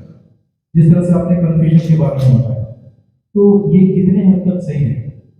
थोड़ा रिपीट करेंगे, एक को बहुत आ रहा है ना, क्लियर नहीं था कुछ वर्ड्स, रिपीट कर देंगे, वैसे बता दो। क्योंकि वो कह रहे हैं कि कई लोग प्रसाद के उससे आते हैं तो उनका उद्देश्य केवल प्रसाद पाना ही होता है, हाँ, अपनी मनोदशा को वो बदलना नहीं चाहते, कर्मों को बदलना नहीं चाहते। और जैसे क्रिश्चियन जाते हैं और कन्फेशन करते हैं, और दोनों में बड़ा अंतर है।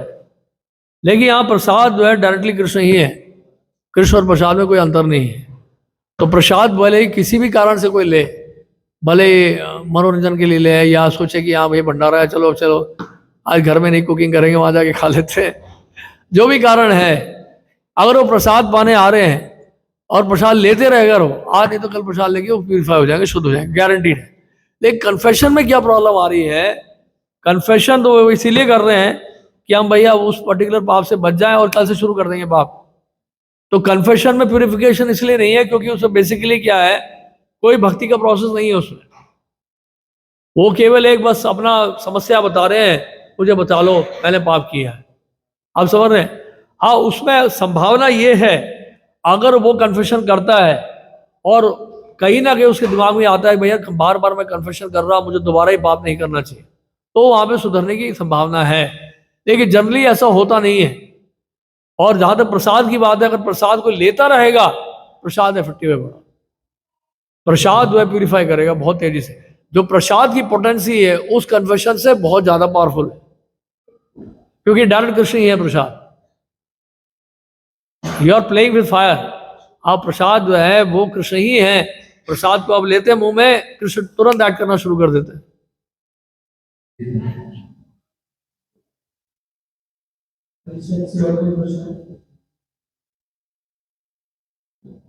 Okay, done. पूछिए एक और लास्ट क्वेश्चन।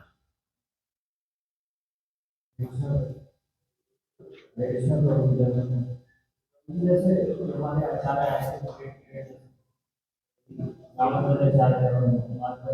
हाँ,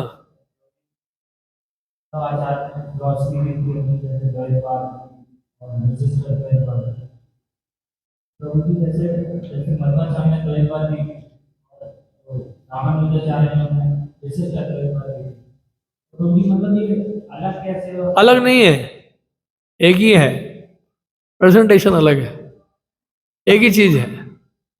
द्वैतवाद का मतलब क्या है? दो का मतलब जानते हैं? टू।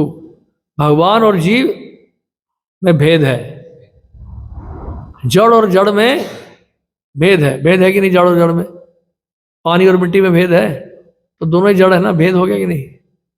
आपने जितने कपड़े पहने भेद है कि नहीं?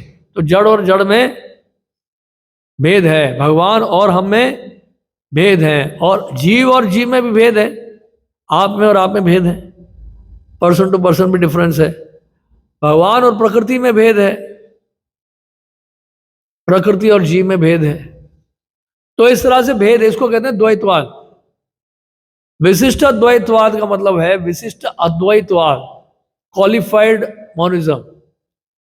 अद्वैतवाद का मतलब यहां पे क्वालिटेटिवली वननेस,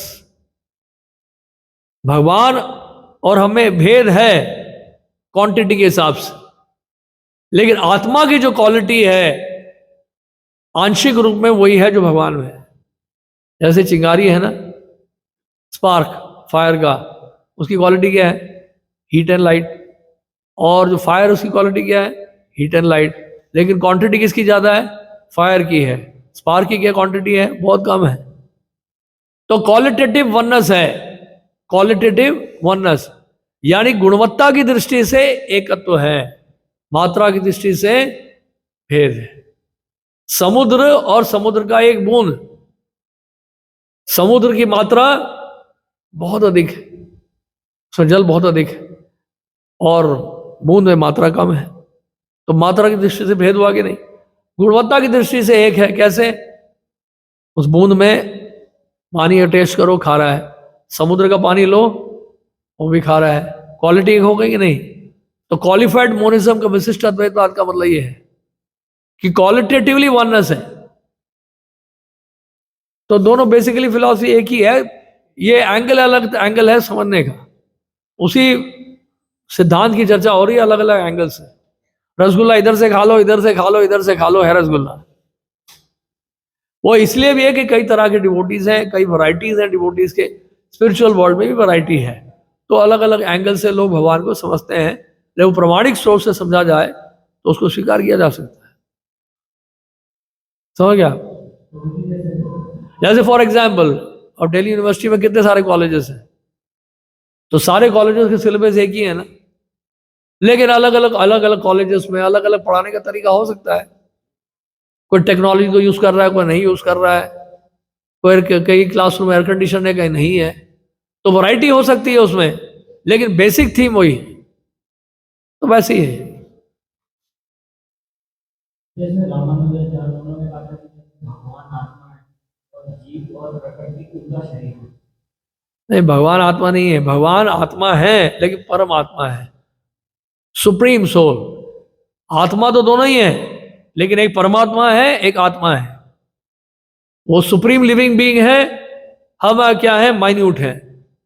हम जीवात्मा है, अणु है, वो विभू है। वो सूर्य है, हम केवल सूर्य की किरण है, समझ रहे? वो अग्नि है, हम चिंगारी हैं।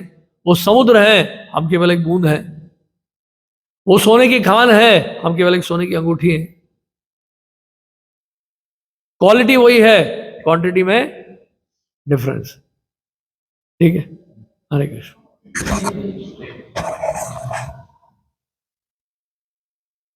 ठीक है, डन। हरे कृष्ण। सुप्रभु जी का धन्यवाद देंगे। हरे कृष्णा बोल के हरे कृष्णा कृष्णा कृष्णा हरे हरे, हरे राम राम राम हरे हरे। प्रभुपाद की जय। इसी प्रकार हम लोग सेंस ऑफ सेल्फ रियलाइजेशन के सोर्स को आगे बढ़ा रहे हैं, और साथ ही साथ हमारा असाइनमेंट होता है, प्लीज आप ग्रुप में जो असाइनमेंट शेयर होता है उसको जरूर आप फॉलो करें और उस असाइनमेंट को जरूर करें। और कोई बहुत इंपॉर्टेंट अनाउंसमेंट है, उठने से पहले आप सब लोग बैठे रहिए। बहुत इंपॉर्टेंट